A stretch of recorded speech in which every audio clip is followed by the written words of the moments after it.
Good. All right, so Preet, Yes, this is uh this is the second time we're on the mats, so to speak. very sad. And I know.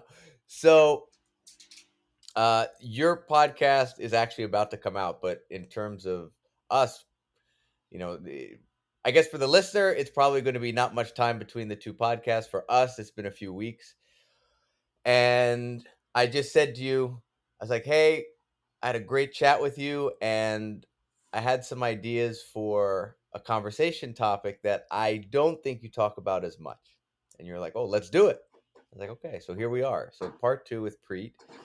And the first thing I wanted to ask you about, because we spent a lot of time in the last podcast talking about teaching methodologies, your defensive postures, kind of different avenues than maybe you've gone before, but similar sort of topics you've gone on. So I recall from last year, pre-COVID, you were starting to go on at the very least, a squatting routine. And I was kind of curious when it comes to strength and conditioning, what do you do personally, and what do you recommend for a jiu-jitsu athlete, both recreationally and one that's trying to be more competitive? Well, clearly I'm an expert, yeah. So that's a joke.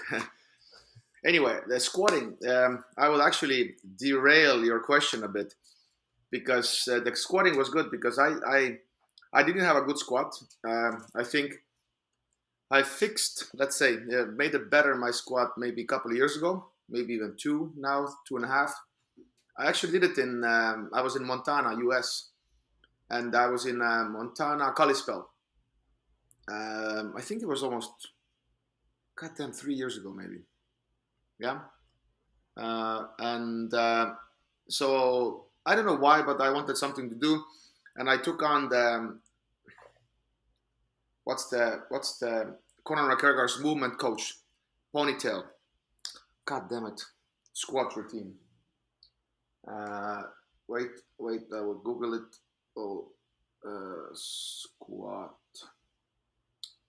routine. Ido Portal, yeah, Ido Portal squat routine. I think 2.0, and then also then he had on a site he had a 30-day squat challenge, Okay. like every day cumulative 30 minutes, 30 seconds, 1 minute, but just cumulative is 30 minutes a day. And then I did it. I didn't do it because I got sick in the third week. Like on a fourth week, I didn't finish. But I did 3 weeks in a row. I had to put something under my heels and stuff because I couldn't sit there for long, and my knee started to hurt and all those things. But actually, after 3 months, it felt better.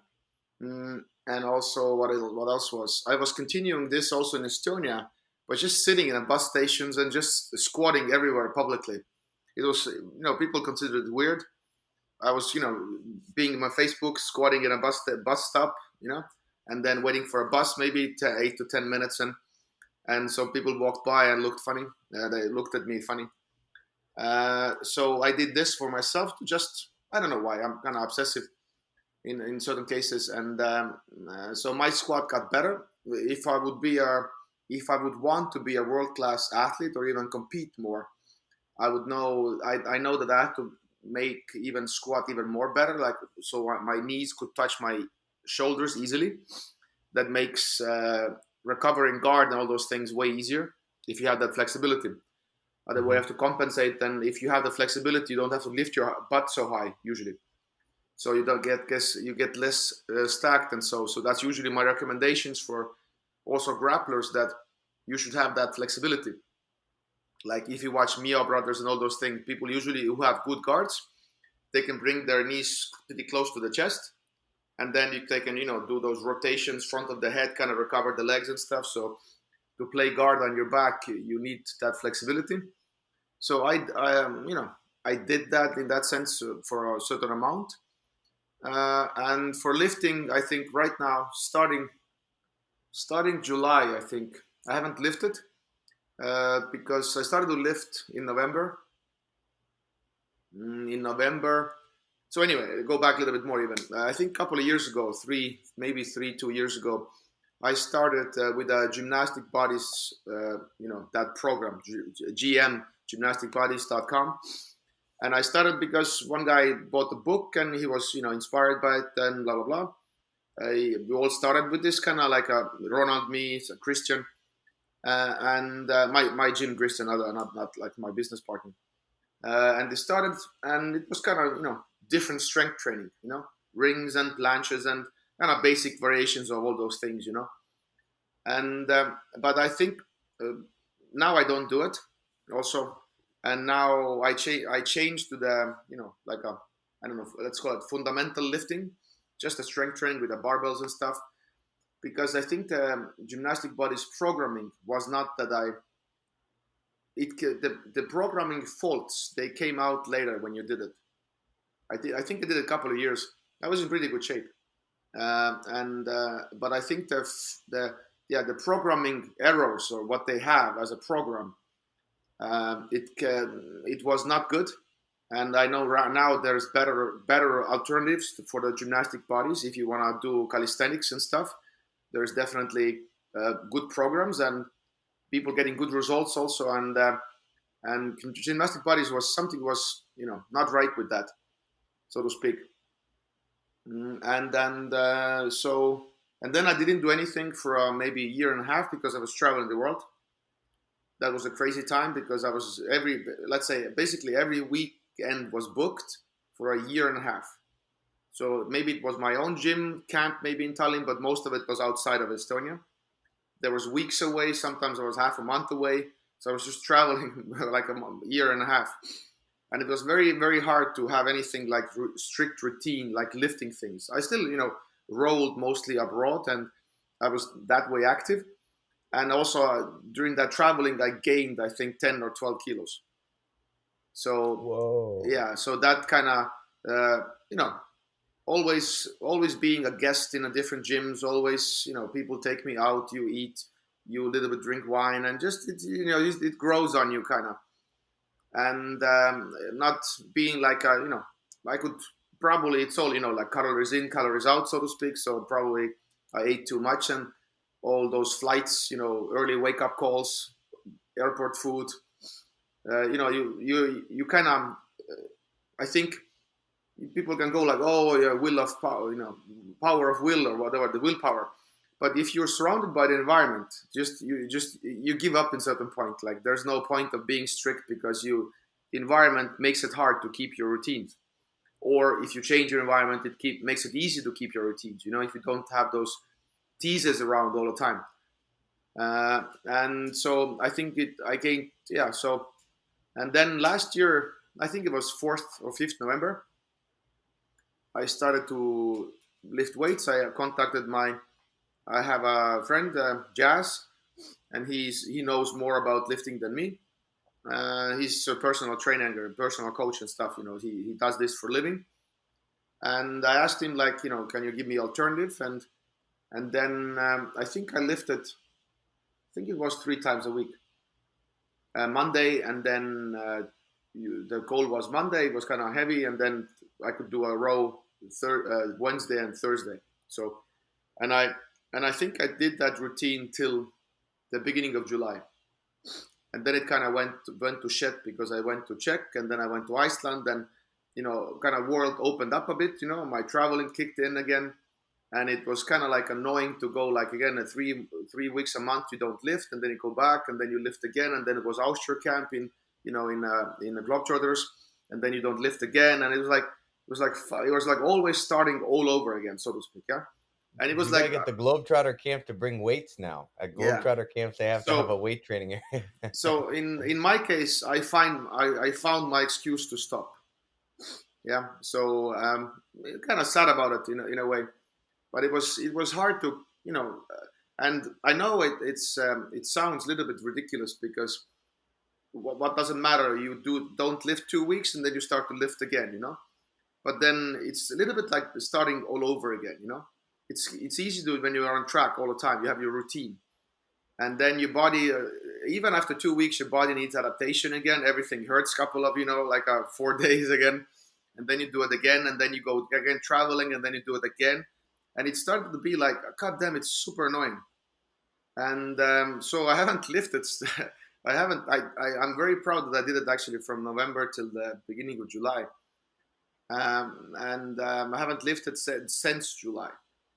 But then I feel, older right now. Everything is spiking, and we'll see what happens in the world. And I definitely now I know that it was too much. Three times a week was too much for me because I still want to do jiu-jitsu, and now I have my own site, and I still need to explore sport like spar and stuff because during that period, I basically November till July, I didn't roll in my gym. Very little rolling, just teaching and stuff. And when the thing was open, before the first lockdown, but I didn't roll much in my gym. Also sometimes the excuse is that when I have done this 20 years, in somewhat it becomes boring, and you need to take your mind off a little bit, from that to something else, and then come back with a vengeance. So I felt that also some kind of period, like I just need the rest of it. And then I enjoyed lifting, and I didn't do much jiu-jitsu, like rolling and stuff. Not much. I did some, but not much. But now I feel like that for jiu-jitsu, I already talked to Jazz that how we can modify the program I have, and I maybe do it like only twice a week, because then it's good for health. I'm not becoming an athlete like this, but it's good like a slow strength development, injury prevention, still hormones and stuff, and bone density and all those things. And as an older grappler, you need to lift a little bit weights. And then probably I get back to, I feel it, I want to do it already. Probably I get back and maybe do it twice a week. And then, so that's probably happening. Sometimes you feel things coming on you, like, it's okay, now I feel it too. Because three is stressful. And when you do jiu-jitsu also, it's like you're tired and then you have to lift weights, and it becomes always like a pushing. You have to push yourself so much all the time. And when you don't have so much outside, like a motivation for competitions and, oh, this is that, you don't feel you want to do it because it's too much pushing all the day. And I still want to just explore and enjoy my life and all those things. So probably get back and maybe have it twice a week. And then I can, a little bit flexibility with times, Monday, Tuesday, and maybe then, Thursday, Friday. So have flexibility in the days. If you have 3 times a week, there's less flexibility to change days, because if you change one day, then it's already other days are rushing in already. So it's you have to have a break between. So that's kind of my story. But I did compound exercises. Romanian deadlifts, back squats, front squats, single leg squats, with a single leg, they call it skater squats, like knee to the mat, knee to the mat, single legs, pull ups, rows, inverted rows, pull ups, chin ups, different kind of push ups, with different weighted push ups. Bench presses and stuff. So all kind of like all body exercises mostly, and then curls and certain like specific muscles also, like military presses and stuff. So that was my routine. Didn't do anything crazy. And then and if you want me to answer, I'm not an expert, and but what I know, what the recommendation would be is, what I think good to say is, like, let's say twice a week lifting weights, and somebody really like who knows something about programming or something can fix it. So what kind of reps, and so you want to get big, you want to stay the same weight kind of, and get your strength and stuff. So it's a different what you want, because you basically want to be as light as possible and as strong as possible. So there's no need to be bulky in that sense. If you're a grappler, if you're a bodybuilder, you want bigger muscles, why not? Sometimes it's somebody skinny, you want to be more aesthetic, why not build some muscle also? It's better anyway. But at a certain point, there's no point of building more muscle, and certain things has to be there, I guess, in that sense. But get as strong as possible for your own weight, I guess that's the foundation, and then from that strength, it's easier to build on more explosive, more, speed, everything else. And I guess the key is also to cycle a bit, like maybe not do like only strength training for 2 years. Maybe some other works, just get your mind off also, like explosive work, something. So I don't think like for average person, maybe like super cycling like 8 or 7 whatever different strength like abilities to cycle, the speed, the power, well, lactate endurance, all those things. Maybe for a average grappler, maybe they're not necessary, but Hmm. just having a muscle, maybe make it sometimes more explosive. Maybe just sometimes more like a couple of months endurance training, just build your heart up, and do less strength training. Runners also do our strength training. There's a lot of my good friend Ronald is a, let's call him a runner. He doesn't clearly agree with that, but he in my mind he's a runner. And so even nowadays the books are very controversial because older books, they don't recommend like a strength training literally for running, because you have to be light as possible, yeah. Hmm. But in that sense, these days, I think that was the, that was the point kind of. But these days the running books, actually they say like strength training, because my friend Ronald tries to prepare for himself for a marathon. So he's saying like, if people run a lot and you feel their body is collapsing in the end because they can't keep it straight, and strength training is necessary.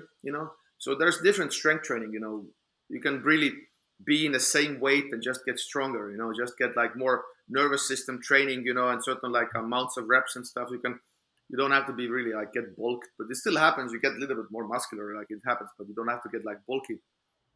And so that's kind of my recommendation. And you can, I guess, if it's a really like for some people, if it's a sometimes people can't get better because they have flexibility restrictions.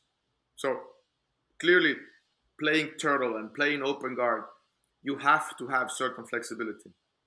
If you start sometimes, so like a jiu-jitsu, 30s or whatever, it's hard to squat and knees are not close to the chest, and then you start to play from that base level jiu-jitsu, you will have a very very hard time. So, and what's the weird thing to say usually is like people want that jiu-jitsu would suit them, like, oh, I want to do jiu-jitsu with my body the way it is, but I don't think it's optimal. I think people should adapt to jiu-jitsu. I think they should. People actually, many people find also they find a reason to get fit. They find a reason to start strength training. They find a reason to get more flexible. So jiu-jitsu helps them to find a reason why they should need that flexibility, the strength training, because certain things are just easier if you have an optimal flexibility, an optimal strength, and optimal movement patterns. You can do the sport fully. That way you, if you can't squat, then you start to play more half guard because just the body doesn't work that way. So you can go like, okay, I just play half guard, or goddamn, find a way to fix your squat. You can actually do it. So that's what that part is really weird. That some people are, they might feel offended. No, no, no. I'm happy the way I am, and jiu-jitsu should, fit me. No, no, no. Your body is maybe not optimal for, So because other extreme would be you want to run a marathon. If you are like 20, 30 kilos overweight, you probably will have a heart attack. So you should get like fit, get fit for marathon, all the bells and whistles, heart rates and everything, make yourself fit for that, get optimal for running a marathon, and then you just enjoy that, journey. And you can finally run a marathon, so to speak. So I'm also not saying that people should get fit before joining jiu-jitsu. That would be ridiculous also. So I'm saying like I hope that seems like also that many people will find a reason to exercise, reasons to get more flexible, and I think they should be aware of that's their route. And I think even maybe it's even egoistic to think like, oh no, I'm not gonna change and I'm just gonna do jiu-jitsu as I am. I wish actually people could find the reason to get better shape and all those things. And I think clearly there's difference. You can enjoy the sport in many different ways in that sense. So, and I guess if they don't do it, I don't mind. I might think my thing has always been they should be conscious of that choice, why they're not doing this, and then have their trade-offs. So I guess my thing is to make people more aware of that choice. Yeah, and I also think that someone that is not, let's say, athletically inclined when they first start jujitsu, just by doing the warm up, by doing the movements, they will actually gain strength and flexibility and mobility just from doing jujitsu. And in a lot of ways, I find that people that have trained at my gym that have lost weight have done it because jujitsu was the thing they found fun and the thing they Yeah. could do. Where lifting weights or running on a treadmill was something that they found boring and they couldn't maintain consistency with it. So that was interesting. I was just curious, guy. I remember you posting a lot on social media about your squatting, and that was just kind of intriguing because I wanted to see what your approach was. So the um, the brunt of or the main topic I wanted to touch on with you today that I have not seen you talk about. I'm hoping, but I'm sure you have strong opinions about is let's not talk about defense. Let's talk about offense. God damn it! So And go for it. I know that a lot of what you a lot of what I've seen you say is the way we get better on offense is by having everyone play better defense. How do you get better at doing arm bars? You actually teach how to defend the arm bar, and now you get better at doing arm bars against a fully resisting opponent that knows what they're doing and not just lying there and giving you optimal grips and positioning. But I'm less intrigued about the about submission defense. I'm more interested in top positions. I saw you speak briefly about side control top at a Globetrotters camp. I believe it was in a video. It actually I might have been there in person, so I don't recall. They all blend together. But you were talking about how we should adopt more lessons from wrestling when it comes to pinning people because they've been doing this for 2000 plus years and they know how to pin people, and we seem to do side control a certain way, and wrestlers don't ever do side control that way. So let's just speaking with it, we can talk about anything in this regard, but talking about the top positions, side control, mount, and even back mount to that degree, what are you seeing in those positions similar to what you've seen with defensive guard positions and defensive postures where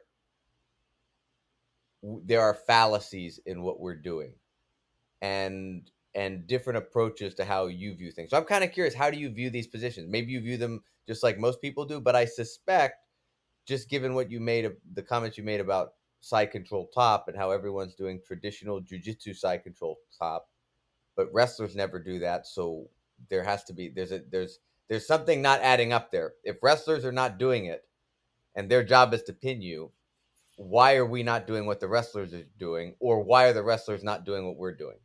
Right? That's the I so know. That's intriguing. That's I'm kind of intriguing. intriguing. So I want so let's talk about that. So in terms of if I'm a jujitsu player, how should I play side control top, and why do you think things have evolved the way they have in terms of wrestling doing it one way and then us doing it another way?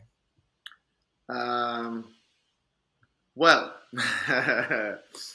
so yeah, that's my just overall observation that if you see judokas and wrestlers pinning people, they do it differently. I know that our sport is different, but let's say us doing something and they doing something, sometimes it looks totally different, and that's I think it's weird, yeah, because you don't see judoka, let's say wrestlers and judokas, seeing those, let's say, pinning position as a cross-face underhook in side control. You have on your knees and you have seal feet, yeah, Mm-hmm. and this is like regular side control. Mm-hmm. You don't see that as a holding position in judo and in wrestling, and this is the way we are taught that this is the position. Yes, you have to escape from side control. Understand? Mm-hmm. So this is ridiculous. Nobody uses that to pin people actually. So why is this as a top guy's best option to pin you? And you, as a first of all, you let you let yourself having a crossface underhook, and you're using your frames on neck and hip. and you treat the top position that this could be the worst case scenario. If somebody holds you like this on his knees and seal feet and everything like cross, they're not holding you.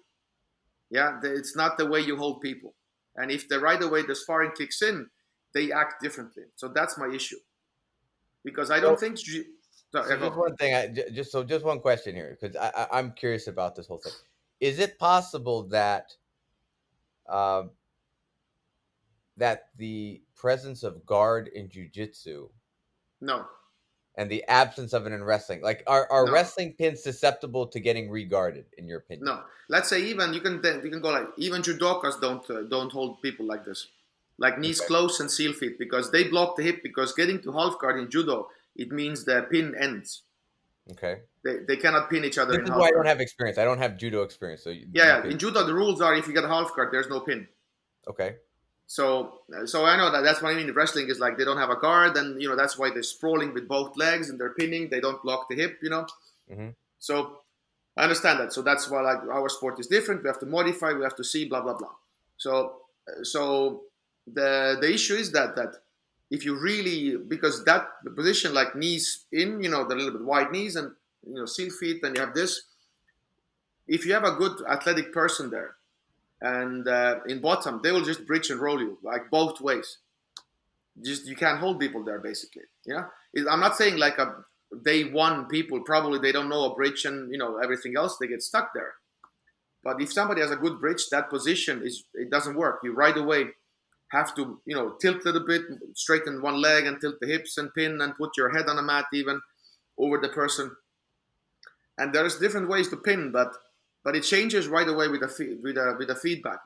They start to struggle. So why not go to the pinning position right away? So I think overall it's weird. And if you talk about, so in that sense, I would maybe jump to other stuff now. Um, as a top position overall in side control, I think we are trained, or people are being trained to wait for a wrong reality. Because most positions you teach to people like beginners or whatever, everything is like you have an underhook and you have they're flat all the time, and maybe you block the hip near hip and then you put the arm over the shoulder. Maybe you have a cross face underhook, and all those positions are okay. They have an arm over and second arm over. All those positions are like I usually like to call it like really like annoyingly their bottom guard person is an idiot. Hmm. So why they're there? Why you're pinning and then you're switching the arms, and you're switching different positions, and they're just goddamn laying there like an idiot. And you feel like, oh, you have four positions. No, I would just baby rich and do a hawking, and everything is done for you. So you cannot change the arms like this, and I'm just staying stuck. And I've done those drills. Like you have frames, and then bottom person is like, okay, cross underhook, cross face and hip, or shoulder and hip. You do those kind of switching positions, and bottom person are just laying there. If you just do baby rich, it's gone. Just nothing's left after that. So, or if you do hawking away or something, they can't do those positions anymore. That in that sense, they right away everybody becomes on their toes. You just have to push in. Hmm. The grips and stuff can exist, but everybody mostly like little bit knees off the mat, or at least like a one knee on a mat, and maybe second knee off the mat because you have the leaning power. Most everybody will push with the toes, so those positions are changing right away. And so that's my kind of criticism about that. That if they're doing everything correctly in the bottom, you can't play top like this. So, but why we're learning to play top like this against the dead people, and then when they're doing correct thing, we don't know what to do. Because I get that feedback towards me, like people get in top control with me, they have no clue how to be there. Because what they're taught is to get that crossface underhook. Because every YouTube video basically starts in side control like this, that oh I have a crossface underhook, and now I do a paper cutter, now I do a far side armbar. Everything is at that setup. So basically, averagely, everything starts with crossface underhook. But when you roll with me and people who actually can do what I do, it's like you don't get it. It's a fight to get it. And basically, most of the time, you're fighting to just keep me on my back more, and you're trying to intercept my elbow space and get something between there. I'm gonna pummel you there, and maybe have a split second to jump to armbar, not less, not more, so to speak. and the top, what people meet is so different. There's no like a chest to chest contact. There's everything is gone, and then they feel like, oh, my jiu-jitsu doesn't work. But in a way it's true, but in a way I'm saying it's a very sad thing to say. In a way I'm saying they're being taught the wrong thing to expect. they Sure. their their thing works when people are flat, and then they're done the biggest mistake maybe. And even then I would argue I would baby bridge and inside those grips and stuff. And but I would say that we have to teach people to expect the right future. That if somebody you pass the guard, what would they expect? Okay, they're running man, they have a baby bridge, they have a hawking, and then you end up with a different kind of like I usually like to call them NCAA grips, like wrestling. Hmm. You learn to bicep and shoulders, and you don't get inside the arm so much. So you get more around. You grab around the bicep. You grab something. You have those kind of hip clicks. You grab the hip here, and it's very hard to lock the arm, so to speak. You don't get cradles. Also, crossface underhook is a small cradle. So you Hmm. don't get those locks. You learn to be like open grip controls. That's what NCAA is very good. That wrestlers, they cannot lock their arms when they're on a mat. Every freestyle, Olympic freestyle, they can't lock the arms, Hmm. and so that's why wrestlers have. I enjoy what they do. They're looking mechanical grips because they cannot lock. So the way I play it, you need different grips than you usually used to it. And the cross faces doesn't matter so much because baby rich and hawkings are killing the cross faces. They don't work so much, and the threat of crossface that is over, I think, over talked, over what's the word? I really think that crossface is not that big of the deal. If you lay on your back and do this frame thing, crossface is terrible because that's the threat. They're gonna just yank your neck, and people are like having so much videos how to defeat the crossface. But I don't think actually the crossface is a very big problem. Like if I do a baby ridge or a hawking, you can't really crossface me. It's like the threat is not there. It is there, but not in a way that people are talking about it. Like it's gonna happen to you. It's the shit, and this is the we have to deal with this right away. It's not gonna happen super fast. That all the grips will become equal, and if I do a bigger mistake, if I give you a certain grip and make you lock the arm, it becomes bigger. But also inside that lock, when you lock the arms, I can still do my things and still avoid being that much crushed.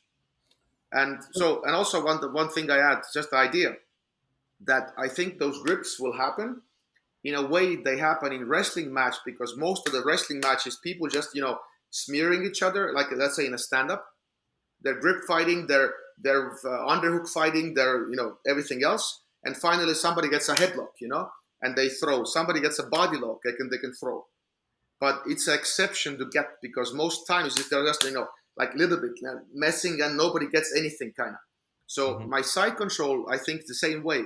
We're kind of like wrestling from there, and I wrestle you. I'm bottom, you're on top. Okay, I'm a little bit worse, but we're same like Greco-Roman guys. We're just wrestling, and then somebody gets a grip, and then you can pull off something. But most cases, you don't end up having something. You understand what I'm saying? I do, Yeah, and that kind of goes where I was kind of wanted to ask the next question, uh, because you're taking it back into the defensive side, which I understand is all yeah. part of this conversation. But if you were to teach someone how to defeat you, what would you say? Because a That's lot of what you're easy. talking. Well, hang on, just a little further question, because a lot of what you're saying is yes, all the stuff on top. Just to restate, really, what you said. Traditional, speaking of side control, traditional side control top, how it's taught, control mechanisms, and the submissions, all are assuming what you said is worst case scenario for the person on bottom, as and any person that's trained would never willingly give you crossface underhook and put their shoulders on the mat. Yes. And you in particular are going to really emphasize, in my opinion, not giving up underhooks. It's like, I'm like not going to give like you an underhook. like Now, any there's wrestler would do. exactly, and there's a separate topic I want to go on with this, and which is what happens in when we add strikes, because I think the crossface underhook in jujitsu does make a little more sense if, in my opinion, if you include strikes, and that's where I think the Brazilians are coming from, because they're like, well, if I punch a guy in the face, now they're going to raise. All right, so so hang on, we will get to that. Yeah, Let's just finish the top yeah. part, and Let's then go. we can Let's worry go. about Let's the go. strike. Let's And go. the top is, how would you teach someone on top to control a person playing your It's postures and easy. defensive mechanisms? Okay, It's easy. easy. So, but what people don't understand. I have super hard time explaining this, and not to you, but usually because this all defensive stuff is a joke in that sense. Because I use defensive stuff to figure out the top.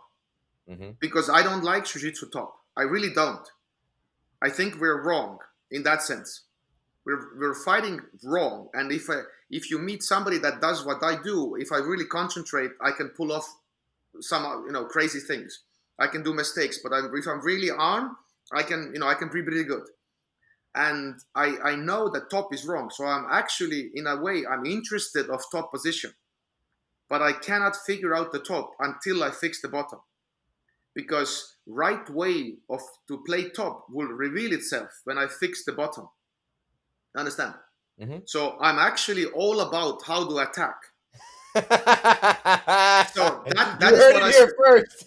So yes, that is nobody. I maybe I haven't said this in a podcast this way. So this is credit to you, Noah. But it's impossible. I'm serious about that. It's impossible to figure out the top if the defense is broken. Because everything you do works, and you don't have a filter to filter out what works, how it works, because defense is lacking. Overall, as a mechanics, people do great stuff in that scramblings and stuff. I'm not saying everybody's wrong in that sense, but when you in that content, when you see those side control things and everything else, and then you look fights, it doesn't happen like this in fights. It happens in scrambles and all those things, and athletes and stuff, competitors, they know it. They're doing the correct things. They're attacking during transitions. They're not attacking steady positions, and Mhm. they're the ones that are actually right, and they are the ones that I'm mostly looking how they do stuff. Well, and also to further your point, because you've been to way more gyms and grappled with way more people just with your travels and the fact you've been doing this for 20 plus years. But even me, in the nearly 3 years that I've been doing this, you will encounter someone, whether it's a brand new white belt or just some grappler, that is frustrating because they don't do what you expect them to do. They don't do what you would call traditional jujitsu, because most people, and I would almost say like blue belts are probably the worst, because blue belts, in a way, and I mean this with all respect, but in a way they're the worst because they've learned the fundamentals, which oftentimes has gotten doing the bad habits that you talk about. They surrender a side control position because that's what they got reps in. Whereas if they were just a brand new white belt, they'd probably do a bunch of things wrong, but they'd also not necessarily make some of the same mistakes we make once we're trained, right? Yes, So going with an athletic white belt, especially if they have any wrestling experience, but that gives now you're giving someone with grappling experience, but an athletic white belt that thrashes around and oftentimes can present a problem to a blue belt because they're like, how do I'm not used to these actions. They're yes, I not know. behaving in a way that's normal. So that's kind of to further kind of your point. So I just want to throw that in there. So keep going That's about. why that's why sometimes wrestlers are very hard to deal with for blue belts, because they're fighting grips, they're fighting underhooks, they're not staying flat, they're Mhm. turtling up, they're standing up, turning around, and blue belts are like, but he's not. He's always standing up. He's not giving me stuff. So they're fighting a wrong fight, because they're taught to expect the wrong thing. Because you know, watch any guard pass video in YouTube, open anything, let's say guard pass. They pass the guard, and mostly every guard pass ends up in a cross-face underhook. Even if they do like a leg and shoulder pass, they pass, and then suddenly like a top guy gets, okay, underhook cross-face, and now we stop. Yeah? What the hell is that? This is not happening. This is not happening. So it kind of drives me nuts. So, and people just like, in my site also I show it like leg and shoulder pass, I'm totally fine, good pass, and then I just stay in hawking, and you end up having nothing in that sense, like a traditional sense. In a jiu-jitsu sense, you will have everything you need because you're in top. You have your shallow NCAA grips, and everything is good. This is what you have to expect, and then you fight from there. You don't go like, okay, underhook and crossface again. So in my world, this is the right thing to expect and right thing to get. In a traditional jiu-jitsu world, this is like, oh, this is, you're like wrong for you, so to speak, because you expect to get something more even. So, and the fun part is it's all about the attacks, because I'm just going deeper to the rabbit hole to find out the top and to figure out the defense, to have the best defense.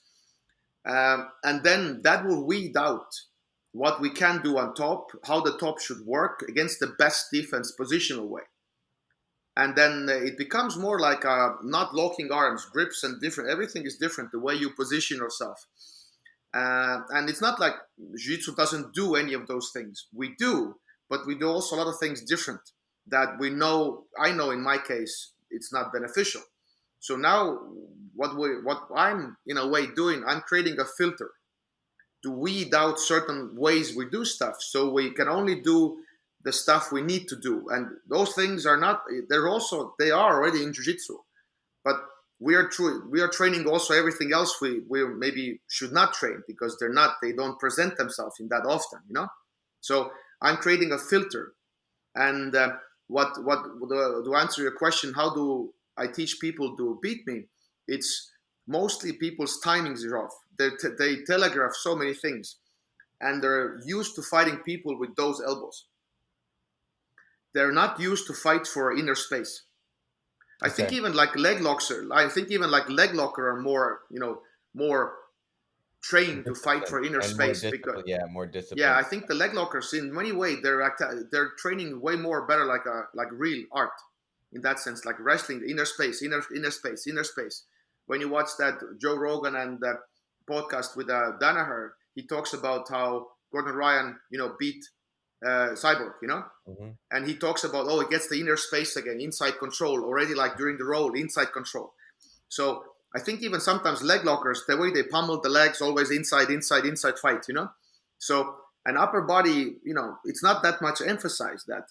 And people are expecting I shut everything down, and they're like, I don't get underhooks on you. It's just like, you're not supposed to. It's like, it should be a fight. So when you're not giving them underhooks, you're not saying the top person should abandon going for underhooks. What you're saying is that's where the battle lies, and they should keep trying to get underhooks, but you can't expect to have instant success. Yeah, and also I think they're timing enough, because there usually what happens, I go to turtle, I shut down if I want to, and then they're looking for underhooks. So the time to look for underhooks is wrong. They You have to look look at the transition when you're Yes, moving and you're settling. yes. Okay. So in a transition, everything is beatable. Everybody's losing mostly in transition. When you watch high level, most good guys will catch each other during transitions. Then there's slack, there's people are misled a little bit, and things are more open. When I get to my position, I shut down again. So transition is always like, when I transition myself, I have to do setup. I have to make him look right, and then I go left. And that's also left, and then I go right, whatever. And so I have to know that the transition is like getting out of the trench, running in a battlefield next to the next trench. Yeah. So this is the transition. And as a beginner, if you're in a trench, is the top person, are there things the top person can do to force you to do a transition, or to force you out of that, or to penetrate that at some point? And what are they? No, like a top guy, if you just just shoot at me all the time, like then I'm just in a trench. Yeah, you understand what I mean? If he just shoots at me in a trench, I'm just not gonna pop my head up. You have to make me come like after you, like maybe just, oh, nobody's here, then I run. You have to kind of sneak on me, So you are in a top position, you have to create opening. That's the one I will also answer differently. In a top position, when you're already there, your job is to, if you're just gonna pressure me, I'm gonna just shut down. Yeah, I know there's a competition, and maybe in like an environment when they're ahead with points, and they're winning, I have to push myself. Yeah, I'm not talking about that. I'm talking about just if you're top position, that you have to create like a false sense of security for like an opening for me that I might take. Hmm. or control me in a way that you're predicting right you can predict right away my transition next move. So what you're saying is I'm going to unlock a few doors and I know which doors, like, Yes, basically I wanna open a few doors for you to take, and I'm hopefully should have counters for each of those doors that I've yes. opened for you. And also, so I have to be smart enough that I know that you know and we both know. And And now then it that's the becomes, fun. That's the joy yeah, of the whole thing. that's the joy. That can I trick you to unleash your trap before I go into the trap, I Mhm, set up your trap before that, you will expose your trap, I go haha, now I know, you know and also in one way, let's say in passing you would get underhooks while you pass. Let's say if I leg and shoulder you, I would look for already like far elbow before I pass. mhm, I already look for certain grips before I land, because I know if I just pass and then I go, I'm late. So let's say in like a this Rafael Lovato calls it like a headquarters position, like a yeah, knee between. So when you do knee slide, you don't go like knee slide underhook. You float there in headquarters position, and you grip fight there and float around and look for opening underhook and knee slide. You know, and you get underhook first, and then that's a precursor for a knee slide. Because if you knee slide first, I just don't give you underhook. You end up in a just grabbing my head because I tuck also that other elbow. If you get a head, maybe you get the near side elbow, it becomes a headlock, like head and mhm, arm pinning position that I sometimes use, because a lot of people actually higher belts also, they don't think like, the headlock arm and head position, not like a crossface and underhook, but, like a wrestling pin. mhm, People don't train that so much. And if I'm sometimes in a headquarter position and I get the elbow here and I go just to knee slide to the same time, same side, I pull the arm up and I go to the headlock and arm. People go like, oh shit, because they're expected always to get a crossface and underhook other side, Understand what I mean? mhm, Yeah. So sometimes I annoy people just because of that, because they think the headlock, arm and head control is not efficient. And then I pull the head up like a wrestler, a little bit neck crank, put my weight in them, and they go like, exactly. You should hide your near elbow. That's the trick. That if you give me the near elbow, I will pull it and make you flat. That's a wrestling rule. You dig those elbows up and make you flat. So and also, so two ways to attack. So if you get close, you look for underhooks while you pass, not after. Many passes in YouTube, they do a half knee slide, then they get the underhook. This is like ridiculous. It's not very, even with, if you do a knee slide and you have a gi grip and like a cross face with a gi a little bit and you yank the bottom arm up, I mhm. baby bridge. I baby bridge, and you end up in a really weird position actually. If I stay flat, even if you pull it up, I can still baby bridge. And you end up in a really different side control that you have to deal with, and you end up actually in a very open-ended side control. And also, anyway, so you get underhooks during transitions when you pass, or if you're already in top, you didn't get any, then you have to find openings. You have to pressure me, make me transition, predict the transition, and get that underhook, get the arm between the door, like during transitions. I call it sometimes Agent Smith. He went in a matrix, in a phone. He got into the system. So I call it a little bit like Agent Smith. So that's one way. And also, I think it's very, very important to expect the future like this. It's open-ended passing. That if you pass the guard, most likely you will not have any good control. Most likely they can easily go to turtle. Most likely you pressure them from open guard to turtle, and then you play from them. You push them one step back. Yeah, they're not giving you double mistake. Open guard, turtle, and then side control. It's too much. And then you have to fight for getting them flat. They're not going to get flat themselves, that you have to make them flat. What I don't like about how passing is taught is like, mostly nobody go, people don't go to turtle, they're staying defending kind of on their back, and then they're getting passed, and as a passer you think you kept them flat. No, because they're not being taught to go to turtle, to turn away, to sit up away, nothing. Yeah. So then you think that it's very dangerous to think you're good. That's what people realize also when they roll with me. I'm just denying this, turning away, going to panda, They're like, oh, it's super hard to pin me. It's like, but you're not pinning me. That you're expecting me to stay flat and give you a good, good feedback in that sense. But you have to actually pin me. And if you look at ADCC recently last year, granted the rule set also encouraged this, but there you saw all the grapplers when they were in fear of having their guard passed, they would turtle and then they would defend from that position, and the people that were successful in taking the back would end up winning the match, but that was a battle. I Everyone was know. very willing to give up their back. Granted, I will say the rule set did play a role, but even in rule sets that don't, in other rule sets, I mean, you can see IBJJF tournaments. If you look at Keenan Cornelius's match with Nicholas Maringali, he gave up when he was about to get past. He gave up his back, and that well, he didn't give up his back. He started to Yeah, turtle yeah. and defended from there, and then came back to guard. So what you're saying is kind of an extension of what we've said before, what you said before, which is the termination of a good guard pass against a skilled opponent is never going to be settling into a side control position. It's No, going to be going into hopefully a weaker position for him and a slightly better position for you, but it's not the yes, end of the battle. no, exactly. And when we see that in our fights, this is when you watch fights, and this is what you see. Yeah, you explain that right away. And we have to train the same way. We have to go like, okay, there's a pass, and most likely we end up in a hawking, baby rich, or they turtle. And if you do everything right, then it's a long match. Many people in a bracket, people are more tired. You will have cases when you actually end up having a good side control, because people are gassed out and everything else. Maybe in a gym you have like a sparring 1 hour rounds. In a later rounds, people are more tired. They give up stuff more. Mhm. But it's not the reality you should expect as a base as a baseline. So a lot of passes should be they a lot of passes are taught like a 5 steps, ideal steps, and the defender being like a not doing anything, and then the 5 random steps are just like happening. If you adjust one thing, it will happen differently.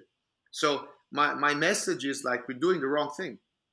We're teaching people the wrong reality, and we're teaching people exception reality, but I don't think that's good. So and that top what I talk about or advocate also, that should be the norm. And then you have exceptions of, okay, I get crossface underhook, like in wrestling throw, you get a headlock, and then you actually headlock them, or you get a double underhook and then you can lift. But it's not going to be like you accept to get double underhooks 10 times in a round. That's like ridiculous. It's like every time you lock the arms you get double underhook. No, you have to fight tremendously for that. Be athletic, do setups, and finally get it. And that now it's your time to pull it off. They can defend, but it's not going to be like, oh, I expect every match to happen. So, with a guy like you, would you say it's better success to try and connect your hands around your torso than to try and get uh, crossface underhook? Torso is good. I think Like a body lock kind of pass, like uh, guys that do body lock it passes? doesn't. Why not? In certain way, if you do a body lock pass, you still end up with nothing if you come to side control, because you have to climb your body up. Then you have to readjust your grips, and to get to upper body, you have to let go of the body lock in that sense. And no, it's not like nothing works. Everything kind of works, but just it works differently. Hmm. And I don't even. So the argument is, I don't think we have to argue about how to get the underhook and crossface on me, because I don't think that's the norm. I don't think that's the issue. Actually, those things happen when you start to attack in transitions, and then people are from the first day, you can teach that to people basically how to attack in transitions, and then in 10 years they get really good, and they learn to recognize those small elbow openings and get their arms in them, and they train that for 10 years, jokingly, could be less even, but they train that a lot, and that happens. But you start to introduce that to the people in a first day. In that sense, you start to do that. Okay, sometimes you get like crossface underhook, what to do then, but most times it's transitional control movement, like a riding, like wrestling calls it, and then you just learn to get things. So for you, just kind of to summarize, from the person on top should learn to get more experience with uh, wrestling type control mechanisms with claws Yeah, and going around shoulders and hips, as opposed to, and expect to be working in that, as opposed to getting your cross face underhook, because against someone who's smart and trained, they're never going to concede that to you. That's going to be the battle, and you're going to have yeah. to be very crafty in getting it. We actually have a drill that we call a Greco-Roman drill, Greco-Roman body or something. We have a drill where you have to stay upper body, and bottom person just moves around, tries to pull guard, never gets it, yeah, because he wants to train the top person. And your job is to just to get away, stay away from the legs. If you go over the legs, then you pin the legs. You transition to other side through the legs, then you pin them with windshield wipers and stuff. You Mm-hmm. can circle the head, you can circle the legs, and your job is to not get tangled in legs, so you can stay in an upper body region. Is it a turtle side, turtle front, side control, north south, whatever? Your job is to just stay away from guard, just isolate the upper body. And then from that isolation, if they want to pull guard, you block the hip, jump over. They can do, bottom guy can do some guard pulls jokingly to train you, and you just stay away from that. Jam the legs, everything else, just walk away and everything. Just keep the top position, and then bottom guy can learn to make mistakes, like purposely to give you certain positions. Maybe they play and they give you elbow, you get like a front headlock, and then pull back, and maybe in side control they do. So you recognize to get those positions. The mistakes are happening in transition, and you Mm-hmm. recognize to get those positions. Boom, and then you have the position, and then you have a game to click on that. Okay, front headlock, those techniques. But it's not like the front headlock is always there. You have to set it up. You have to pull the guy the head on a mat. You have to push a little bit. You have to wait for them maybe to pull guard to get your underhook and a pass right away. Yeah. So you can create those drills that people have this moving control. They're not static. They have moving control, and they get to learn to they learn to get to more certainty if mistakes happen. Mm-hmm. And so that's good. And then you learn from that. And also, what can happen is you can train transitional submissions. In that sense, that bottom guy can start to reach something, and you jump to the triangle. Bottom guy can push something, you go right away to armbar. You don't go like a position armbar. You just jump to armbar. There's easier ways to do it, and that's what you see also in fights. Even as a beginner, you can just go like a really sloppy, and you give them so much space, let's say, but the other guy is waiting for you. And so you can train that just going for weird way going submissions. So that kind of right away the pass and the side control, and then armbar. Maybe you just go to armbar right away from the pass. You see those clips all the time. And I think even Lizzie did it, as a girl, the brown belt, they did it in competition against a really good competitor that won the won the world in brown belt, and Swedish competitor. Lizzie was passing, I think, leg over shoulder, and right away took the arm. So that's the point, kind of, why you need like a guard, pass the guard, position, then get to the arm, then you don't have time. You require them to make so many mistakes in a row. So you have to teach them both, kind of. If you don't get an armbar, if they're shutting down, maybe it's a position. If they're maybe doing guard attention, stiff arming, try to get the invert and everything else, you take the arm. But you have to train that. It cannot be like, oh, it's a magic to you. This is the way it has to be. This is the way Rafa Mendes beat Cobrinha. He was the guy that has the craziest guards. Cobrinha was inverting and pushing against Rafa a little bit to invert, get the space a little bit, and Rafa took that arm. It was in Pan Am's. And imagine like he just that kind of timing and self-confidence and everything to go to that arm. And so that's what we see in fights also. And so my message is like I think there's a way to train that. And so it can happen that you go to submission. It can happen that you get like a crossface underhook kind of control. Or it can happen that you end up in side control, you have nothing. And you just have those, shoulder clicks and maybe, traps and whatever you click, just as I keep your weight on, toes on the mat, kind of knees, at least one knee off the mat. You have that leading pressure, and you just control and monitor. Kind of ride them in side control. Are you a proponent in monitoring that near hip so they can't regard? Do you think that's essential, or are Yeah, there because ways? you have a arm is pretty good. Fits. You can have a hip there. Mm-hmm. Hip is there. You can have a knee. I actually like to stay lower than traditional. Like a jiu-jitsu shows that some, you have a, if you consider like a cross-face underhook, sometimes they straighten the leg that it's closer to the head, and they Hmm. keep the knee bent that it's closer, to the hip.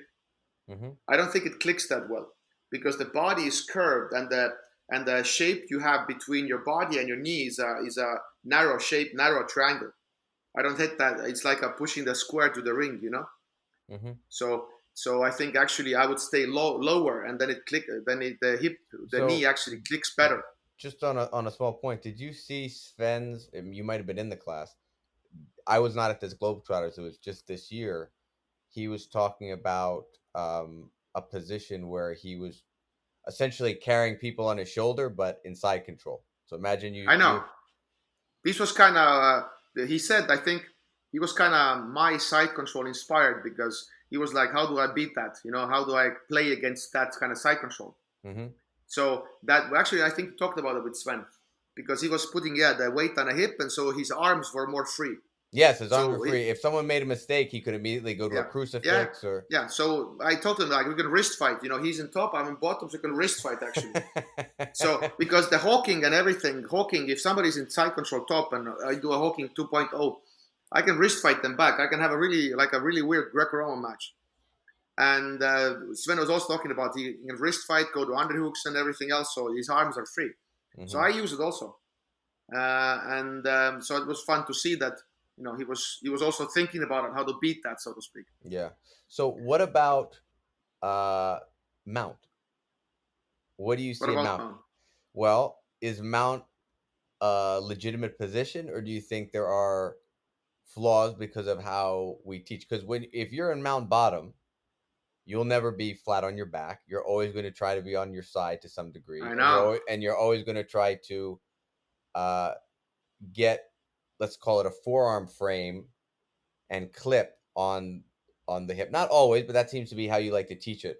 Is get that frame across the hip and be on your Yeah, right side, now, yes. and then work. So is there? Are you seeing flaw? Are you thinking, in your mind, shit?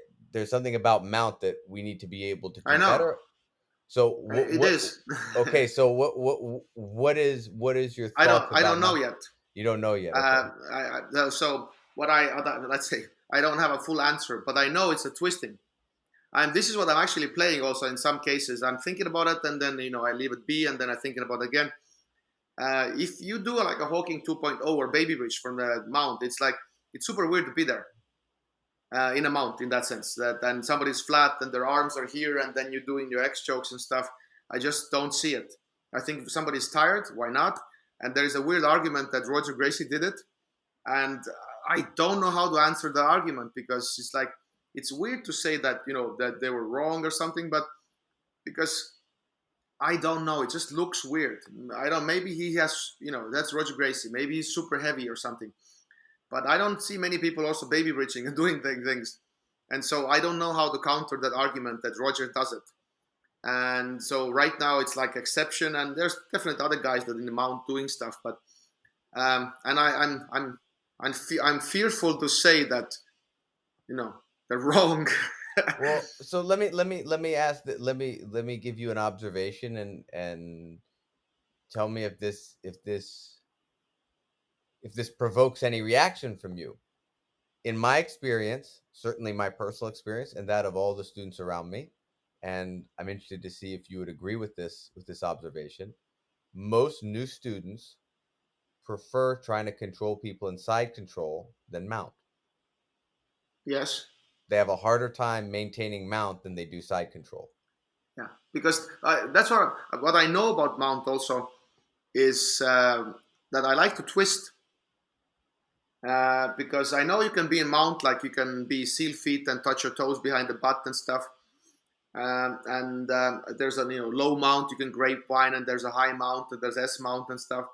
So, but I think there seems to be like the twisting angle that actually, because if you are like knees on a mat and you touch your toes, it's Hmm. really hard to squeeze and really like make them really tight. You have your weight on your knees and you're heavy, but it's hard to squeeze. But if you had the twist, actually, if you add a twist with the body and a little bit, then the squeeze comes on really really strong, and then I can. Are you talking about the twist that happens if someone's trying to elbow escape? So think traditional. No, think about like I'm a little bit like sprawling on one hip. Oh, okay, Yeah, okay. yeah, and it all then it matches also the twist from the bottom. If somebody's in hawking and baby bridge, if I twist and I really flare my leg as a seal feet on a mat, other leg is on the edge of Mhm. the feet, so one Mhm. knee is up, one knee is down. Mhm. So the foot that is like flat, they cannot get it even with the elbow, like all those foot lifts and foot Yep. drags No, for a I mount escape. understand exactly what you're saying now. Yeah, they can't get it. I've tested it basically, and I don't mind also if they get it because then it's a quarter mount with ankle, and it kind of benefits also the top person because you Sure. have rolling back takes and all those things. Mhm. But so mount seems to be like there's a bigger thing as a mount than just like a like armbar from mount. Well, I can tell And you that my coach will teach uh he'll teach mount as kind of traditional, but then he says as you get better, you're gonna cup the guy's head and you're going to sprawl out to one side and put your weight there. So essentially saying, if you want to roll me this way, I put all my weight on the other side. But what it feels like to me kind of mimics what you're saying, which is a diagonal pressure something, that's yeah. and it's also widening because to me the issue with mount the thing I've tried to understand with mount is I feel like my base is very I've intentionally narrowed my base. And I know guys that have very strong hips that they will cross their feet or grapevine in a low mount and it sucks. Okay? A lot of times those guys are heavier than me, which I certainly will help, but I do think, they can do that very well and it works and it takes time. But they still have narrowed their base and they don't have as much lateral control as they would if, like you said, in any of these other positions you have 4 points or 3 points of contact on the mat. So I think this diagonal concept, I can see what you're talking about. I immediately understood what you meant when you said it almost is like it you have is a weird short hook and a because long hook when you're yeah. doing mount. Yeah, because I don't know how to express it. I've done it, and I've also got rolled when I twist and stuff. And there, it seems to be like, let's say, in side control, you can have a scarf hold kind of. So Hmm. you could do a scarf hold for mount. You still twist your body. But then it's important where you put your head. And my theory is, well, like when I go after the mount, I don't think about it that much, but that's why I like the mount bottom. I try to figure out because that will reveal how the top would work you know so what they have to kill, because if I do my mount escapes, then they have to kill it, and then they have to act certain way, so it reveals itself as a top position. And So what I want mount to be, I want everything that we see works for mount, I want everything to be there for a student. So if somebody's mount top limits certain options that we see working, like say omoplata mount, triangles from mount, X Hmm. chokes, arm bars, rolling back takes. So every single attack we have seen in YouTube that makes sense as an attack, you know, and that mount should include all those things. If you play a mount that doesn't that excludes certain variations attacks, you're not playing optimal mount, and that's not like a bad thing, but you have to know it. Well, So I'm at how do you know that an ideal mount actually should give you all those attacking So that options? is my baseline, because let's say uh, I like that everything we know works, everything is included. So that's my premises. If I see a logic, if certain things are is meant to work, it makes sense. Then that's why I think a plata mount. There's a way that if somebody grabs over you, you lift your knee, their arm getting stuck, and you have Hmm. that kind of high omoplata kind Hmm. of things. Mount has to include all of those things. So what comes to, there seems to be a like low mount and high mount, and even high like a 3D, like going to the up mount, like omoplata mount could be like a high mount differently. And so I'm trying to figure out what is the position or positions, or maybe there's a central position that other positions are coming from. What is the position that allows everything to happen? That if I'm a coach, I'm giving you a structure that allows you to try everything in mount and really find out what do you like. Because otherwise you live inside my small bubble. I give you certain one way of mount, and then you only have certain attacks available because this is the way I teach mount. So I like that I give you a structure that allows you to go like, okay, all those now things work. Okay, now you have freedom to figure out, and you don't live inside my bubble. Do you like them? Do you will get like efficient in them or not? It's not about me anymore. But my baseline should be the biggest because you have to find out what you like. And I don't like that my bubble will limit your expression of yourself. That means that's a bad thing. So so that's what I how I think about positions, and that's why let's defensively, all I don't exclude any of the escapes. I know if everything I do can work, even those fars, even if you side control bottom, people are doing catching the far arm, doing the weird arm bars and Americanos, for the Mhm, top guy. mhm. Everything is possible. Even I do them these days. So I like that everything that is possible to do, it makes sense. My defensive system doesn't exclude, you know, if I say any of them, you never can be 100% sure, but everything fits. Everything, goofy things, I just, nothing, everything is there. So it's not like, oh, Preet, the way you do stuff, you can't do it. Even that, the discovery I made like a couple of days ago was now because we have Hawking 2.0 and Baby Rich. Now I can easily teach people reverse underhook escapes. But because usually the regular underhook is dominating, and some people, people know it. But if you compare how white belts and blue belts are doing it, reverse underhook is not much used. Yeah. Mhm. So, but I think there's a way to make it actually as efficient as a regular underhook, and it made sense to me like a couple of days ago with all the stuff. So because the postural structure, because I was always like, how do I make it work? Because I know the regular underhook is there, and so I'm always looking. It still worked, but now it works even better because with the 2.0 or Hawking. So so so uh, that's why always when I'm criticizing my own system. What does it exclude? And if my system cannot adapt to this, my system is wrong. I have to fix it, because everything that works should be included. So that is my premises when I'm finding out. I want to find out the widest base that allows the biggest expression. So is it so I understand that, and I guess the question I was asking originally was really just, can you safely assume that all those mount positions and attacks that you cited actually are valid, or a product of bad defensive habits that have been enforced by bad teaching for personal Ask me, bottom? ask me, ask me again now. Say again. How can you safely assume that the all those attacks and positions from mount, omoplata mount and hitting omoplatas, triangles, arm bars, all those positions are actually valid or just available because of poor defensive techniques and poor habits from the bottom person? Okay. Because I understand what you were saying is, what you were basically saying is, I don't want to teach anything that limits expression of the students. I don't want to teach what I'm good at. I want to teach everything that's available, so then the student can pick what works for them psychologically, what works for them body type wise. But I can't be the limiting factor. I need to teach the broadest spectrum of things.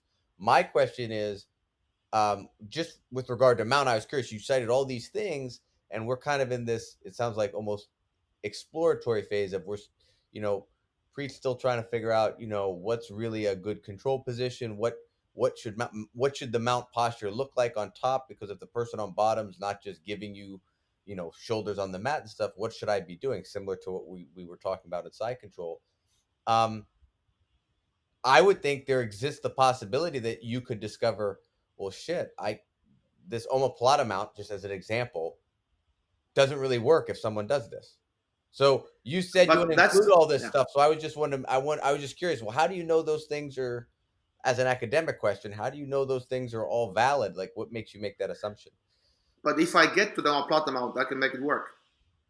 And omoplata mount, I think if you just start from mount and I have my arms and everything ready, it's super hard to attack me.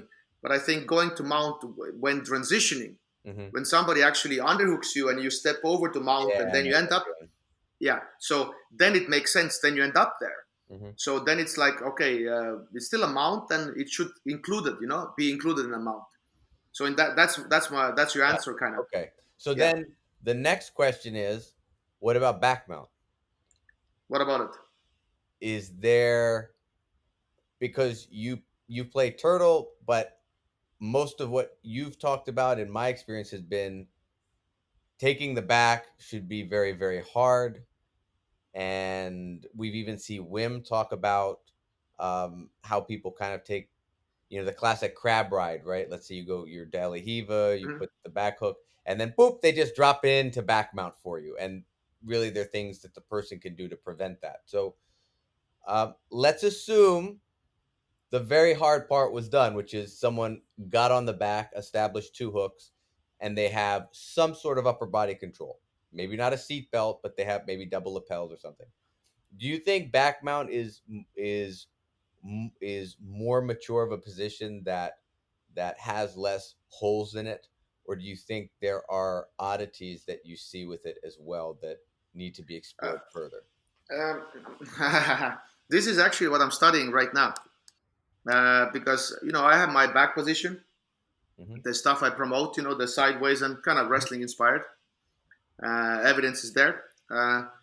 So now, because that was kind of missing, that was kind of my study.